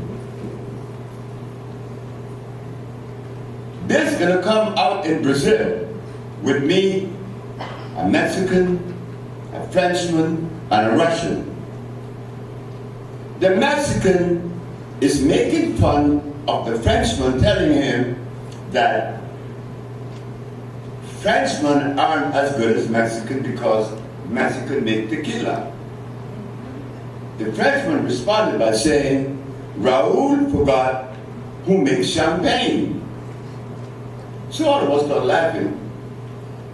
The Mexican then asked me, what are you going to say about your people? I said, I have something to say. The Russian said, you better watch what you say about your people. I said, why? Because your mama didn't have no clothes on 500 years ago. I said, right enough. Mama didn't have no clothes on. Is that all she didn't have? She didn't have any clothes. She didn't have any alcohol. She didn't have any prostitution. She didn't have any rice and beans and hogs and chicken and goats and lamb that makes you sick. She didn't have any churches. She didn't have any mosques. She didn't have any synagogue. Why? Why do you left all these things out and only singling out that she didn't have any clothes on? I said, right enough. Mama didn't have any money. And you know what she didn't have either? Doctors or disease, because she was sinless. Furthermore, right enough, you only find churches where there are sinful people.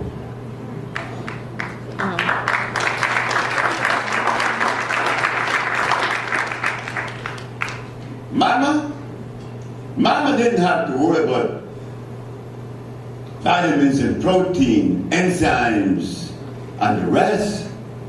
Mama didn't have to go to a book to study God, a book to nourish herself, a book to conduct herself, a book to think. Mama didn't need any book. Just the fact that you made a book, you have violated nature. Because you got to cut a tree down. You got to saw it down and pulp the tree. Then after you make this pulping, take it through this process, then you have to make a pen. Then you have to, or a pencil. Why do you go all through all of that? Why do you have to do all of that? Mama didn't do that.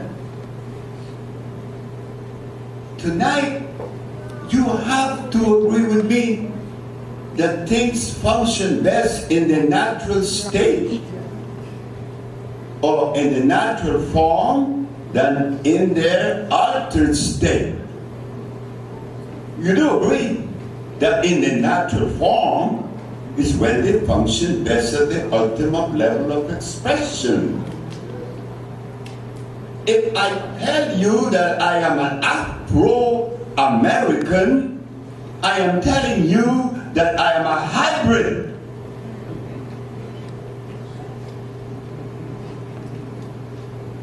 I'm telling you, as an African American, that my history began with chitlins and slavery. Well, that is the case. That I'm an Afro-American, then it means that There is no place for me in the pages of history before slavery. So therefore, I have no roots to draw from, to extrapolate, to be able to conduct myself in the future, because it began with children in slavery. Is this the reason why we behave the way that we behave? I mean, we couldn't get it better than Brother Polight showed us tonight. He's showing us that we have been altered so much that we dislike ourselves. We have to. Oh, you sound like a white man, but who else should I sound like? Who has trained me? The language I'm speaking. And with me, I got the double whammy. I speak Spanish. Oh, yo hablo español. Yo vengo de Honduras. Then I speak English. So I got the double whammy. But ask me now, how does this language resonate with me? To do this, to get the most out of me, I have to now look into my history beyond slavery. I have to go to the jungles with the black naked woman. Why? Because her environment was alkali. She didn't have to know about pH balance. No, she didn't. Why? Everything in her environment was alkali. There were no acids. But today, well, aloe vera, peppermint, carrots, lamb, hogs, chicken, goats, cows, all this is acid. Mama didn't have that. Mama didn't have any cauliflower. She didn't have wheat, didn't have rice or beans. She did not have these things because nature just simply didn't make them. This may be probably the mistake that the healers are making today. They are selecting from an acid base to heal disease. I am not wise. I just use some common sense. Just a little bit. But it is difficult to abandon philosophy for common sense. Because philosophy goes like this. Disease is germ, virus, and bacteria.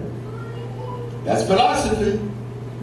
Disease is the result of germ, virus, and bacteria. Common says no. It's mucus. But that doesn't sound too good. Philosophy seems to sound more palatable and intelligent. It flows so well. You know, it's intelligent. Mucus? What's wrong with him? What do you mean by mucus? Well, in 1988, black man. Why? Well, the physician would tell you, or the hematologist would tell you, that the blood of a black man, that of a Mexican, that of a white man, or an Asiatic, is different. Not better, not worse, different. You know, it's like comparing a tiger and a lion. You cannot compare those two animals.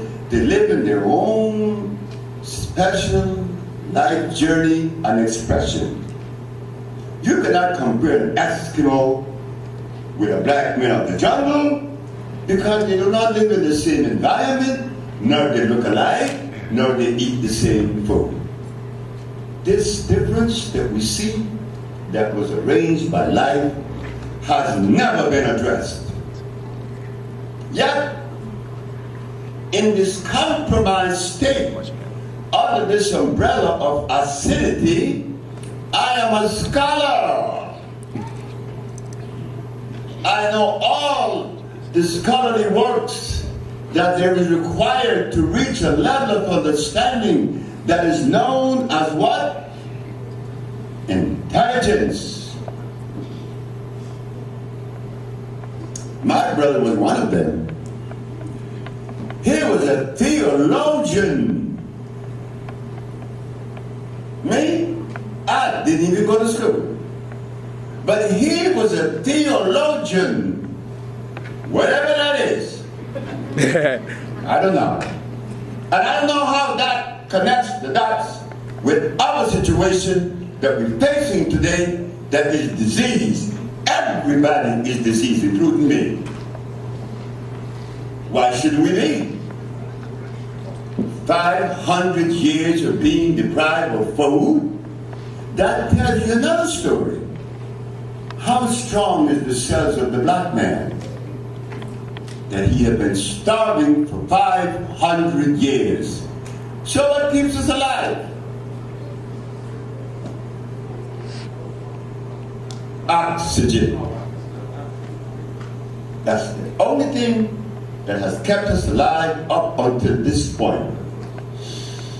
Oxygen. Because if we take to the laboratory and have it analyzed biochemically, what we've been eating, is it nourishing? The answer would be no. There is no biochemist that could attest to the fact that chitlins and hog maws, rice and beans and potato has any nutritional value. Nourishment?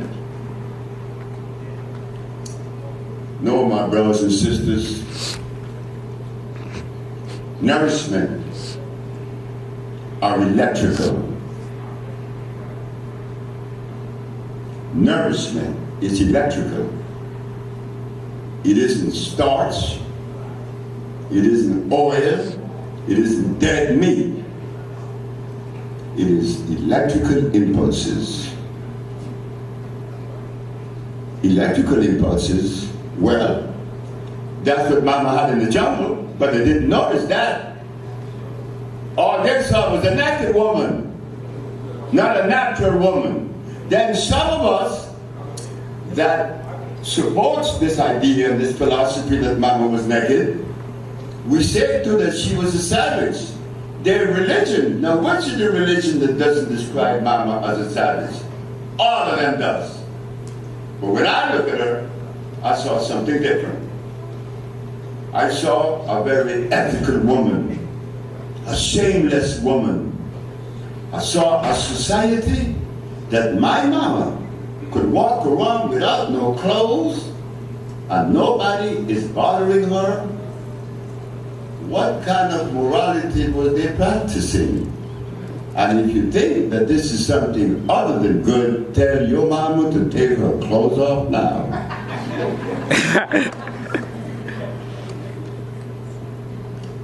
Yep, this is Sebi. He just grew up differently, without a belief. I didn't need one of them. I don't know anything. I don't want to know anything. Because it isn't important. Knowing what? What is there in the universe that I need to know? How it was made, I would never know that.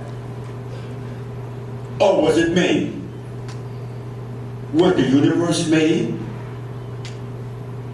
Oh, I was told that it was made. I was told that I was sinful. I was also told that to relieve myself of my sins, I had to give up 10% of my wages. I was told that I am an African and that the continent from whence I came is Africa. But who said all these things? How do we know that all this is true? We don't know. And this is precisely why when I went before the Supreme Court, I knew that the court was not prepared to defend against what I had to say to them. Why? Because if the hematologist could see that my blood and that of a white man or a Chinese or a Mexican is different, why do you give us all the same medicine and all the same food? That's gross inconsistency. But more than that, you know what they're saying? I have no respect for your thinking. I could tell you anything. Black man, you shut up. You listen to me. I make and break the rules. You're gonna eat meat because you need your protein. And I believe it because I was told. But someplace, somewhere, things always seem to creep out that they're not prepared to really harness or contain the truth. Truth have a tendency to survive ages. You're not gonna smother it. If I am a product of this planet, the same as a bird, the same as a plant, the same as any animals, am I exempt from the same law? I don't think so. You will not find polar bears in the Sahara Desert. You will not find gorillas in Alaska. You will not see a gorilla eating the food of a polar bear, but you will see a black man eating the food of a white man. Oh, what's wrong with that? We both are human beings. Well, I don't know about that either. I don't know what is a human being. I know this, that there is a natural arrangement of life. There's a natural selection, there's a natural line, there's a natural line of demarcation drawn by nature. I am not separating us. We were separated from creation. You did not find white man in Africa, nor black people in Europe. You didn't find black men in Japan. No, they were found in the jungle. But since I am civilized and I'm educated, I can't look at the jungle, man. That's disgraceful. It isn't palatable. I'm ashamed. You think so? Well, let me tell you this. If you remove a burdock plant from Detroit and take it to Honduras, that plant will die on you. Why didn't it die in Detroit or Chicago? The environment played a major part in the life existence of this planet. There's a frog in Puerto Rico. They call it the coquille. You have never slept in your life until you go to Puerto Rico and you hear coquille, coquille, coquille, all night. A little frog, about an inch long, you could hear him. He sings all night. If you remove that frog from the island of Puerto Rico and put it in the island of Vieques, 7 miles away, the frog dies. It will never sing again and it will die. It's only moving 7 kilometers away. there has been an interference with the frog. You do not move the frog from where nature has placed it and expect for the frog to express itself in its optimum level of expression as far as life is concerned. You just made a big mistake. You have interfered with the life process of this animal. So when they removed us from Africa, I asked the judge in the Supreme Court, did you bring his food with him? The judge said, why did you ask the question? I said, I have to ask the question because the FDA doesn't want me to distribute my product in the United States. So they should know something about gene food consistency. What do you mean by that? Gorilla does not eat polar bear food. It's as simple as that. Did you bring our food when you remove us? The judge said no. Well, if you put gasoline in a diesel running engine, would it function well? The answer is no. So when you give me rice and beans and meat, which is starch and meat, then you tell me that I'm angry? That I'm behaving other than? I'm manic. I'm insane. I can't help it. I want to kill my wife. And she was never at fault. It was all me. I didn't know it. But like I said, our historians, our anthropologists, our paleontologists, our Egyptologists, they didn't come with a message showing us how we're going to connect the dots. You see, all these sciences never addressed the black situation. When they removed us from the jungle and brought us here, I mean, we were disconnected, totally disconnected. Disconnected to the point that today, we do not know what to put in our mouth. As Brother Polight beautifully put it to us, that when you eat bad, when you're malnourished, the brain breaks down.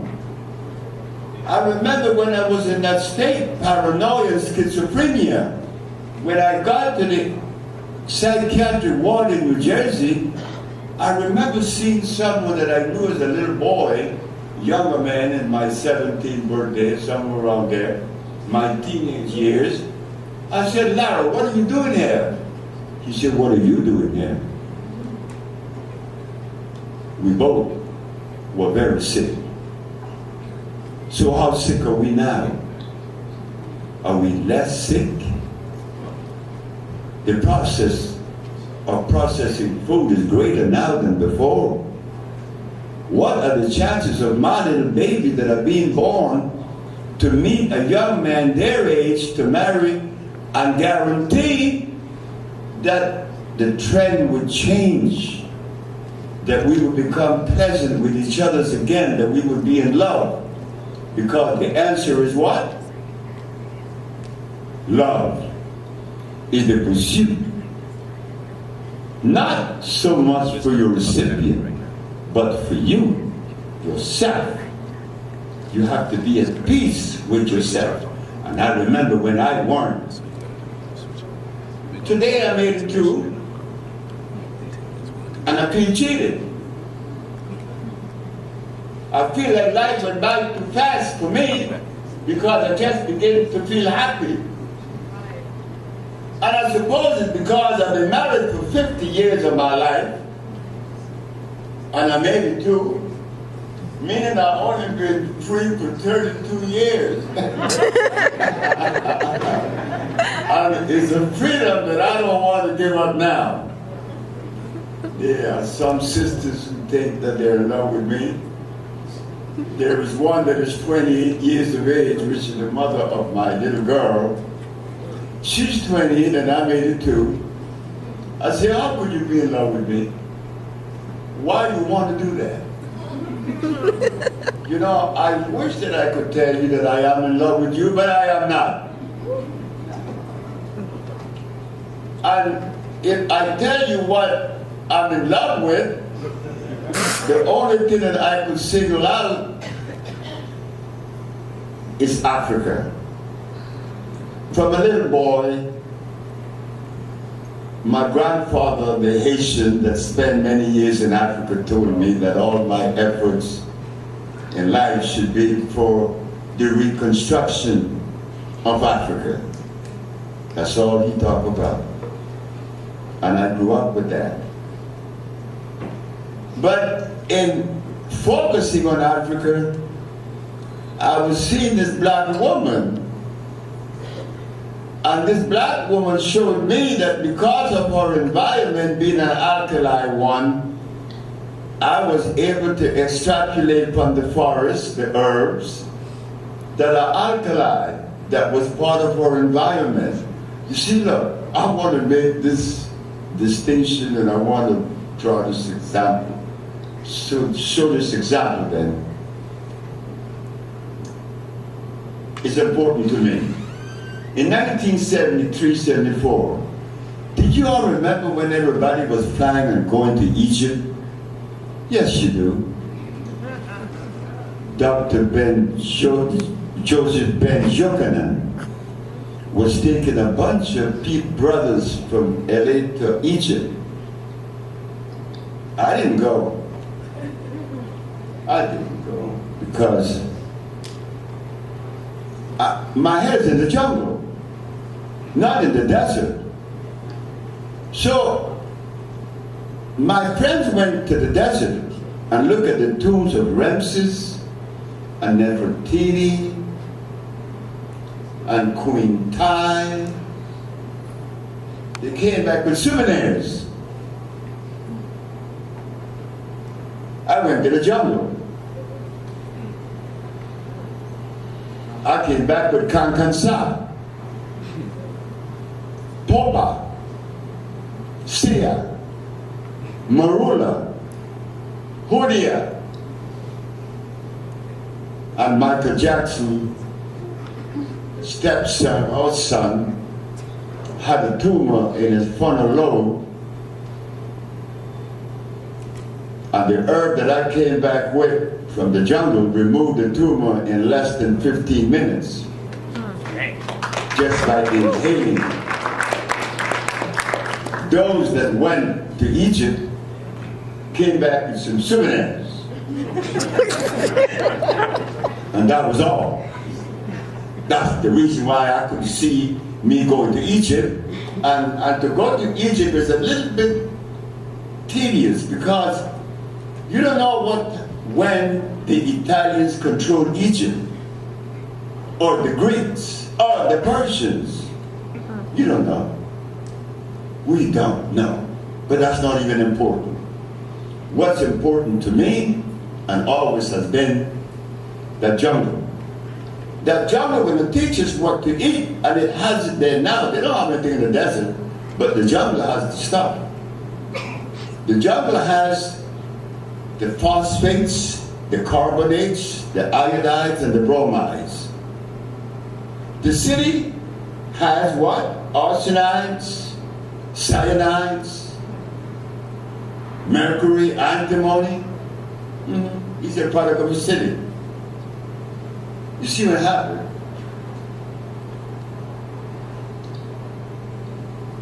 In the history of medicine, Hippocrates comes out in a very beautiful way.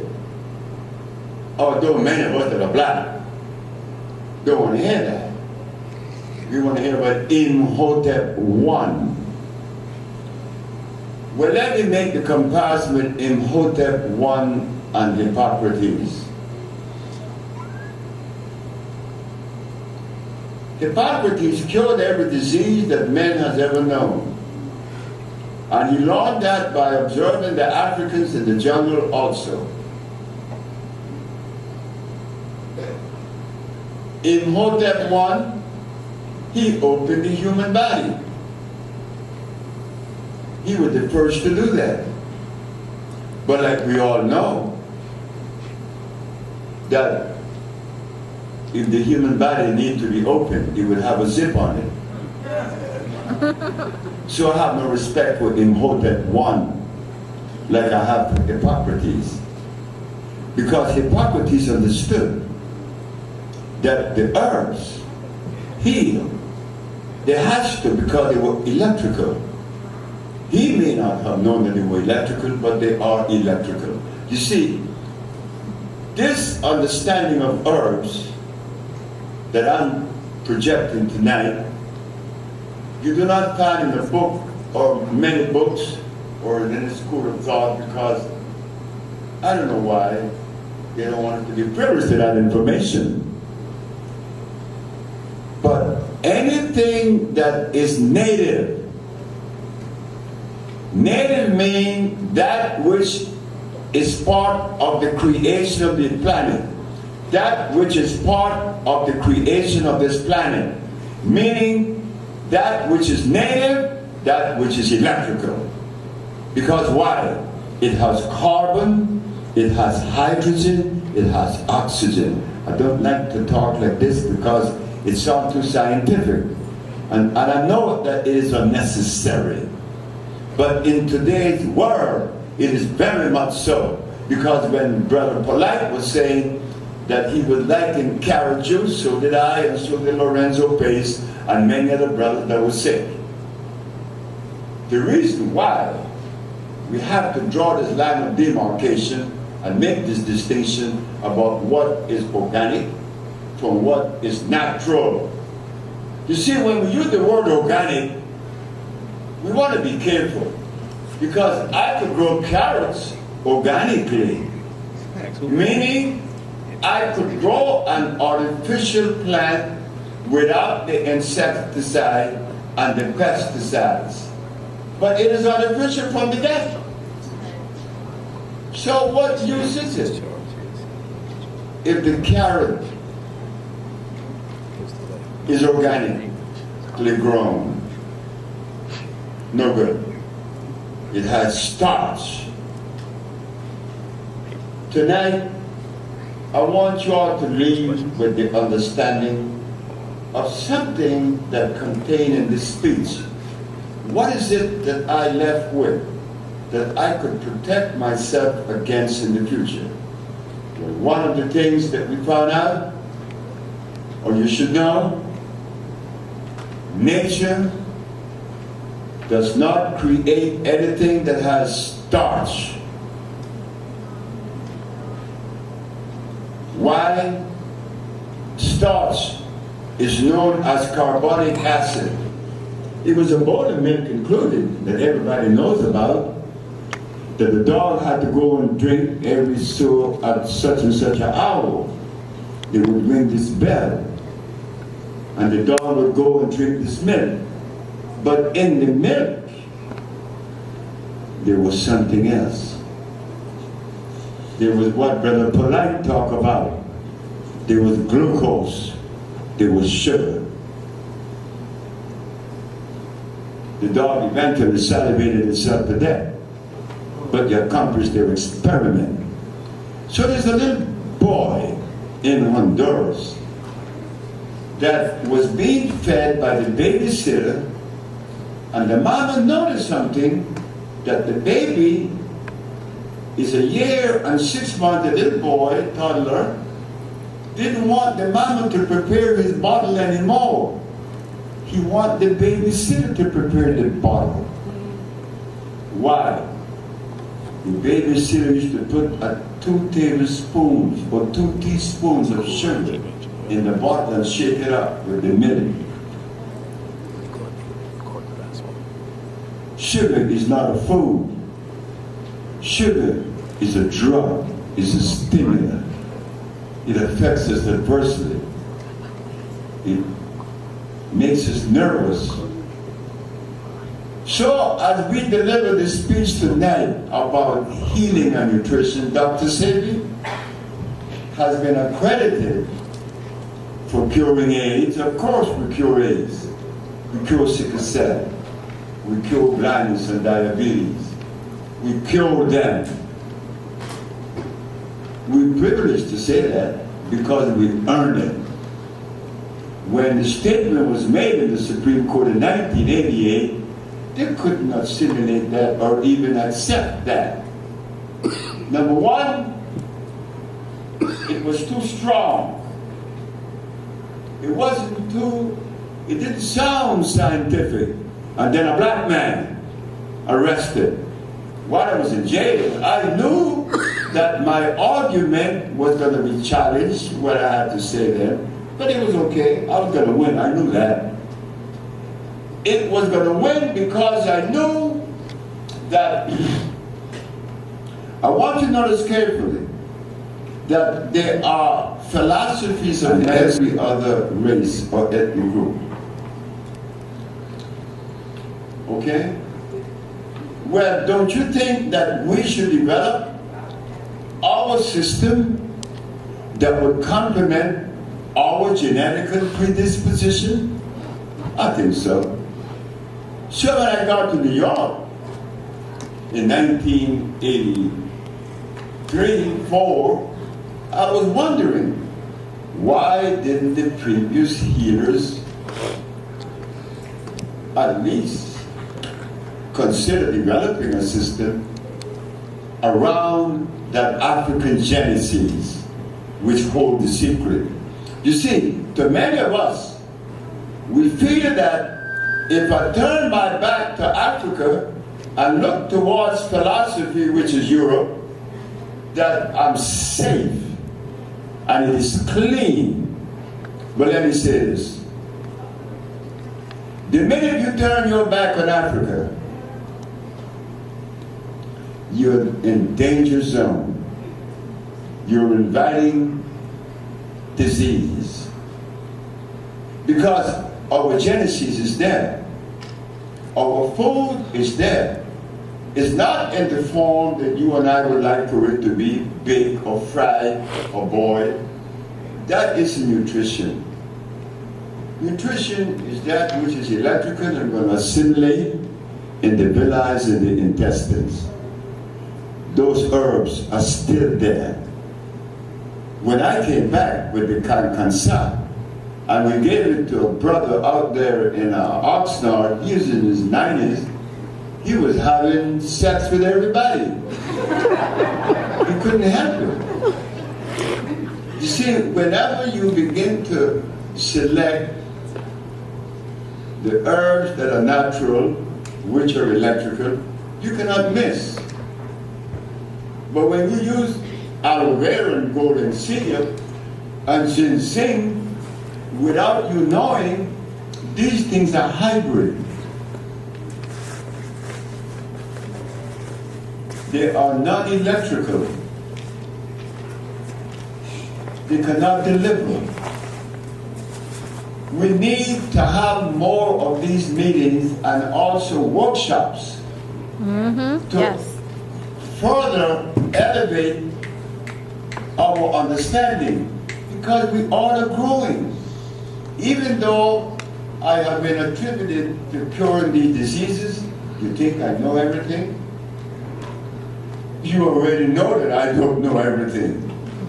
And I don't want to know everything, because that's a hell of a burden. And me, I must say this, I don't know how I arrived to deserve this moment in front of you tonight. Because I'm the boy that didn't go to school. I'm the least of the candidates that should offer anything that is complimentary. Why? Because I am told that it requires education. Boy, you need to be educated. What you gonna do? Fred, that's my name. Fred, what you gonna do? I'm 8. What you gonna do? I'm 15. What you gonna do? I'm leaving the ship in 1963. What you gonna do, Captain Freddy? And all through my life, what you gonna do? Because we are attached to the system of life that uses the yardsticks to calibrate human beings.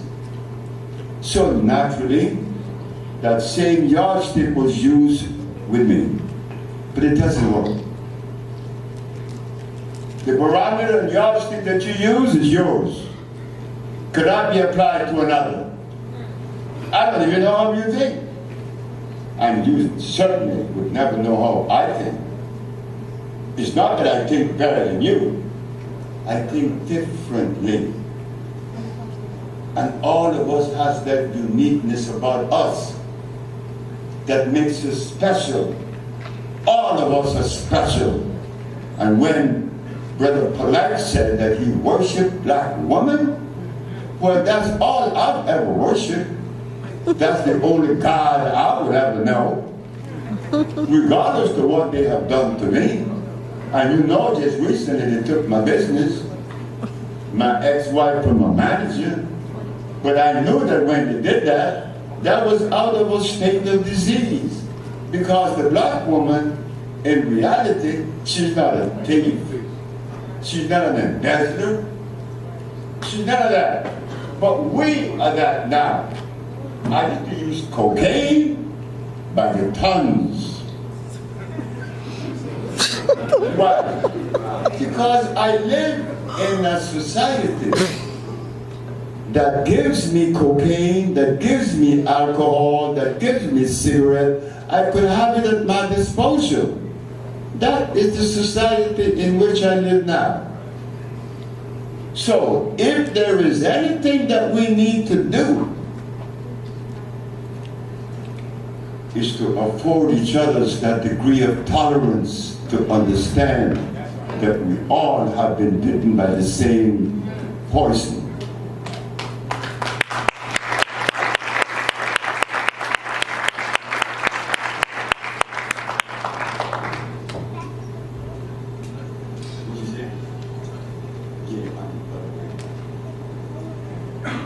So, you see,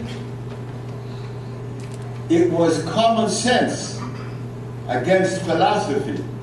Common sense tells us that if my body is sick, I need something natural, because I am natural. I'm not a product of the laboratory. So therefore, my compound, my food, my medicine has to be from the same source, life.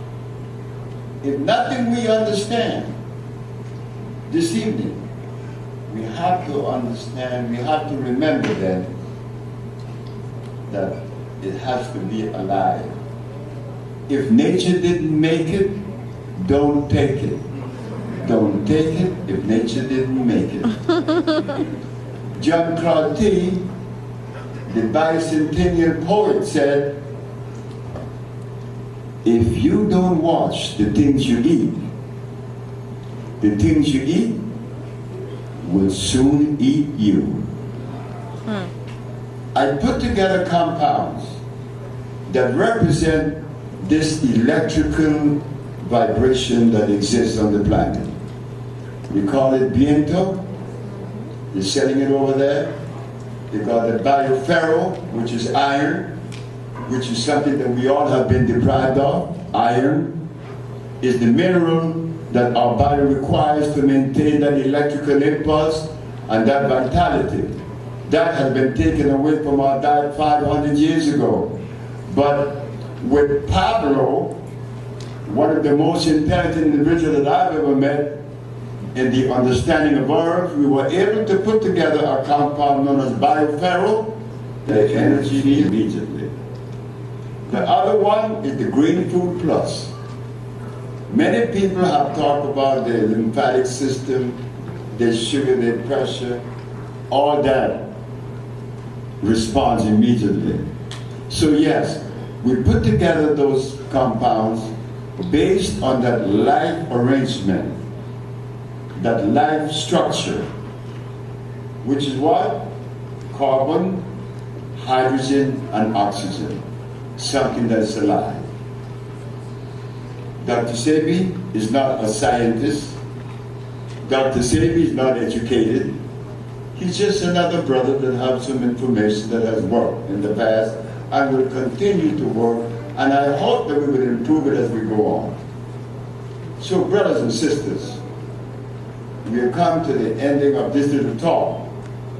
But always, I would like to have 3 questions before I walk up this podium, because in the question period, much is revealed. Thank you very much.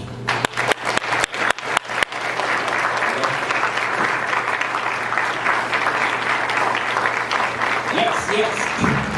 Stand up. We deserve it. Yeah. Got me in the balcony up there. This is beautiful. All right, so Thank you.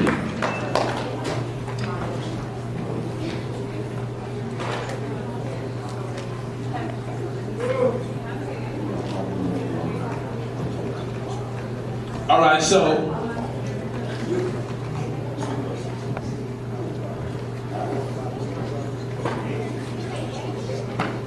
okay, so we only gonna take 3 questions.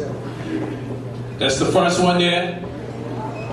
I will not be the unlucky one to pick who the other 2 gonna be. This brother's gonna be that one. So, oh no, he's gonna.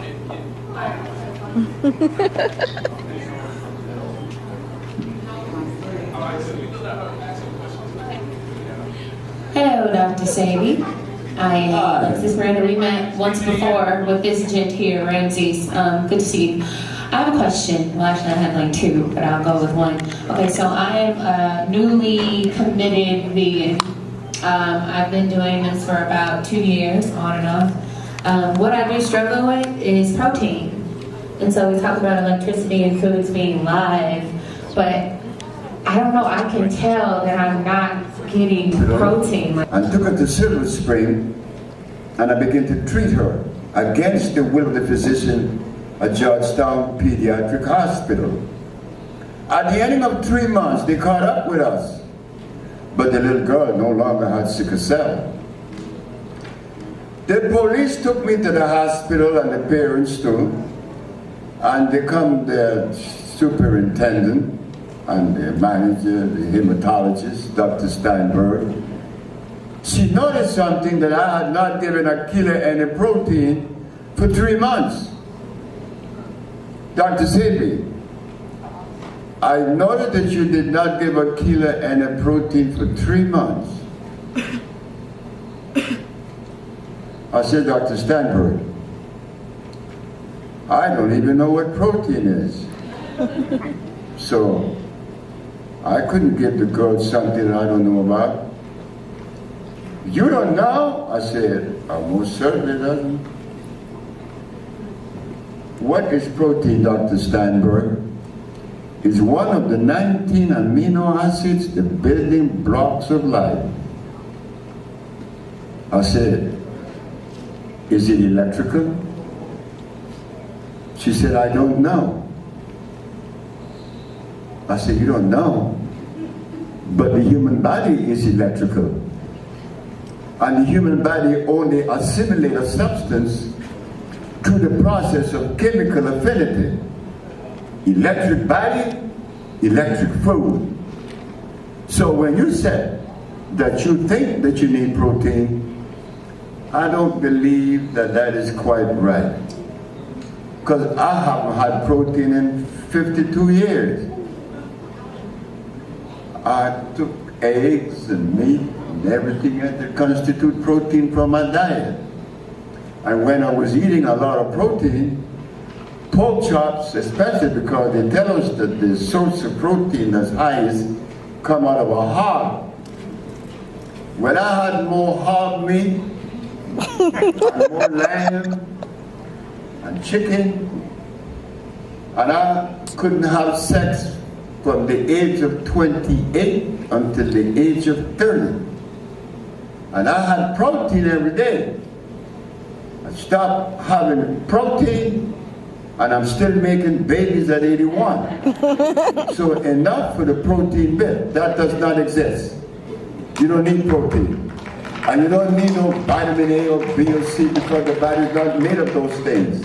What you need is hair food. They call it batana. And your hair will grow.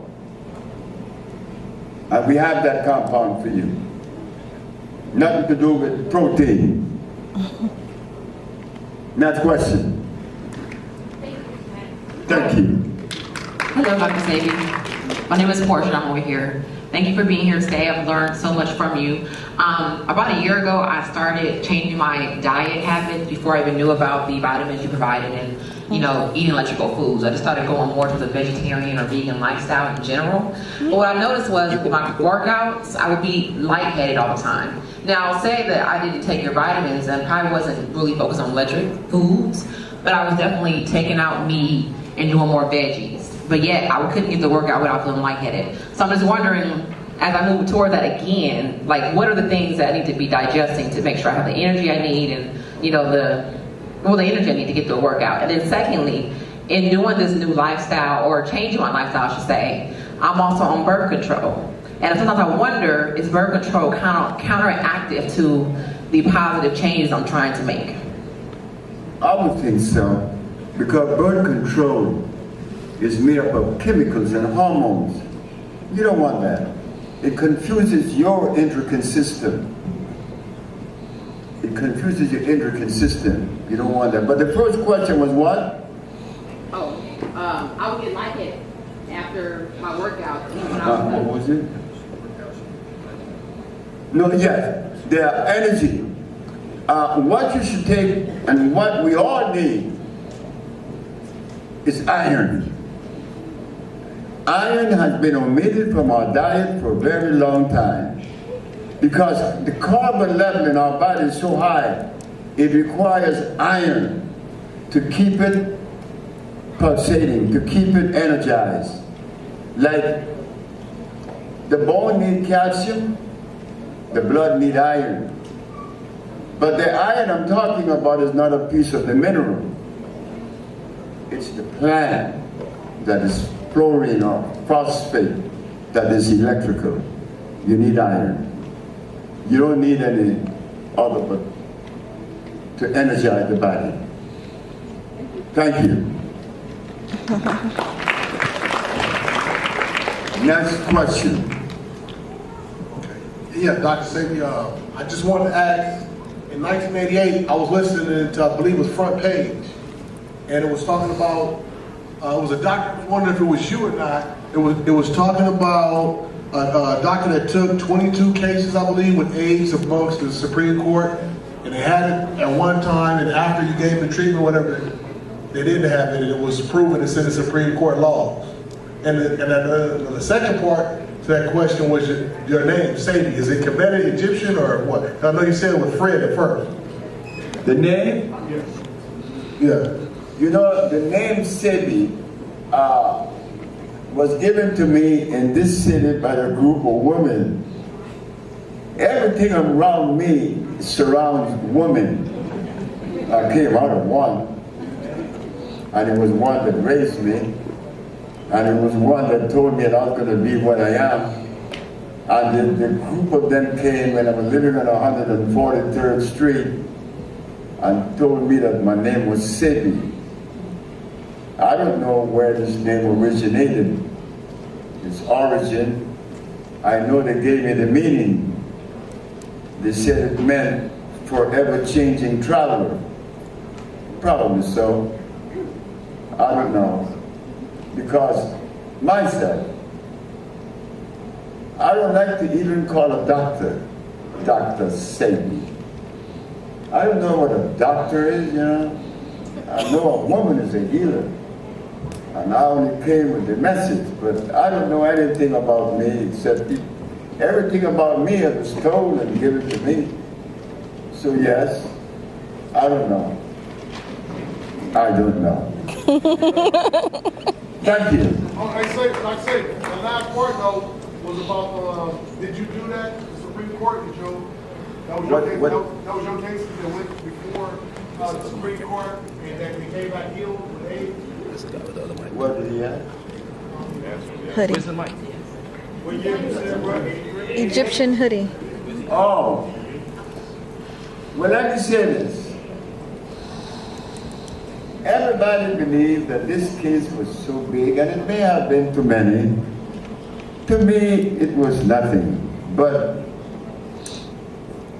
the AIDS case, with the ad that I placed in the Village Voice, the Amsterdam News, and the New York Post, that AIDS was cured with blindness, diabetes, sickle cell, paralysis, and others.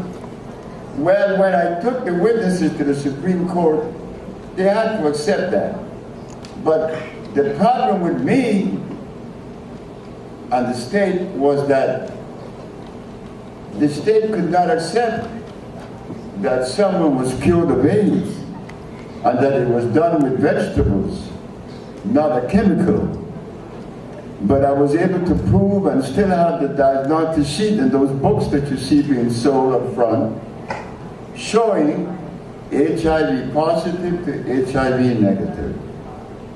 And let me tell you all something. That is child's play for the black people. We could do better than that.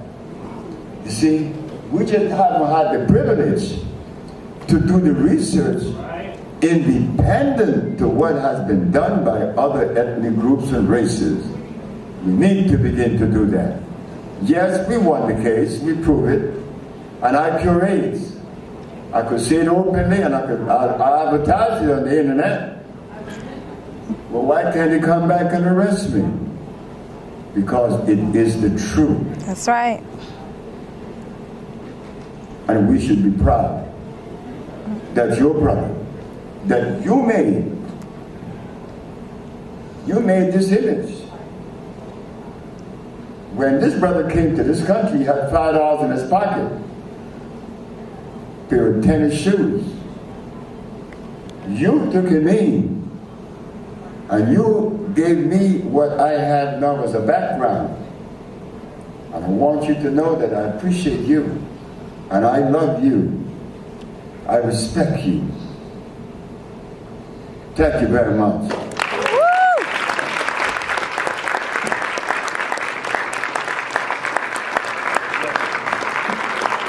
Yes, so let's give this warm welcome again to our master healer, Dr. Sebi. Hold on to it, y'all. Come on. That's right. So don't forget, Dr. Sebi's products is right over here. Know that their stores on La Cienega Avenue, but they got their products right there to the left. We have to close out at 9. But please make sure you go over there and you patronize for a number of reasons. For yourself, for them, and let's get this thing moving. Continue to support. They right there to the extreme left. Support all the other vendors that's over here. If it's crowded over there, get over here to these vendors and support them. They got some beautiful things over there. And of course, I think we have a little bit of food left. And of course, there's books there, and we just refilled it, so I got new DVDs and new books over there as well. And for those people that's interested in us building or doing consultations and everything like that, I'll see you outside once we close down. Thank you, everybody, for showing up. Give yourselves a hand. Peace. Oh, please. Thank you. Appreciate it. Thank you. Thank you, ladies and gentlemen. This has been Next Bite or Last Breath. The revolution begins with your health. We're going to send you. Thank you. Thank you. We're going to send y'all out with a little bit more music because like we said in the beginning, this was a festival. This was a presentation of art. And we would just appreciate it as you make your way out, stop and stand and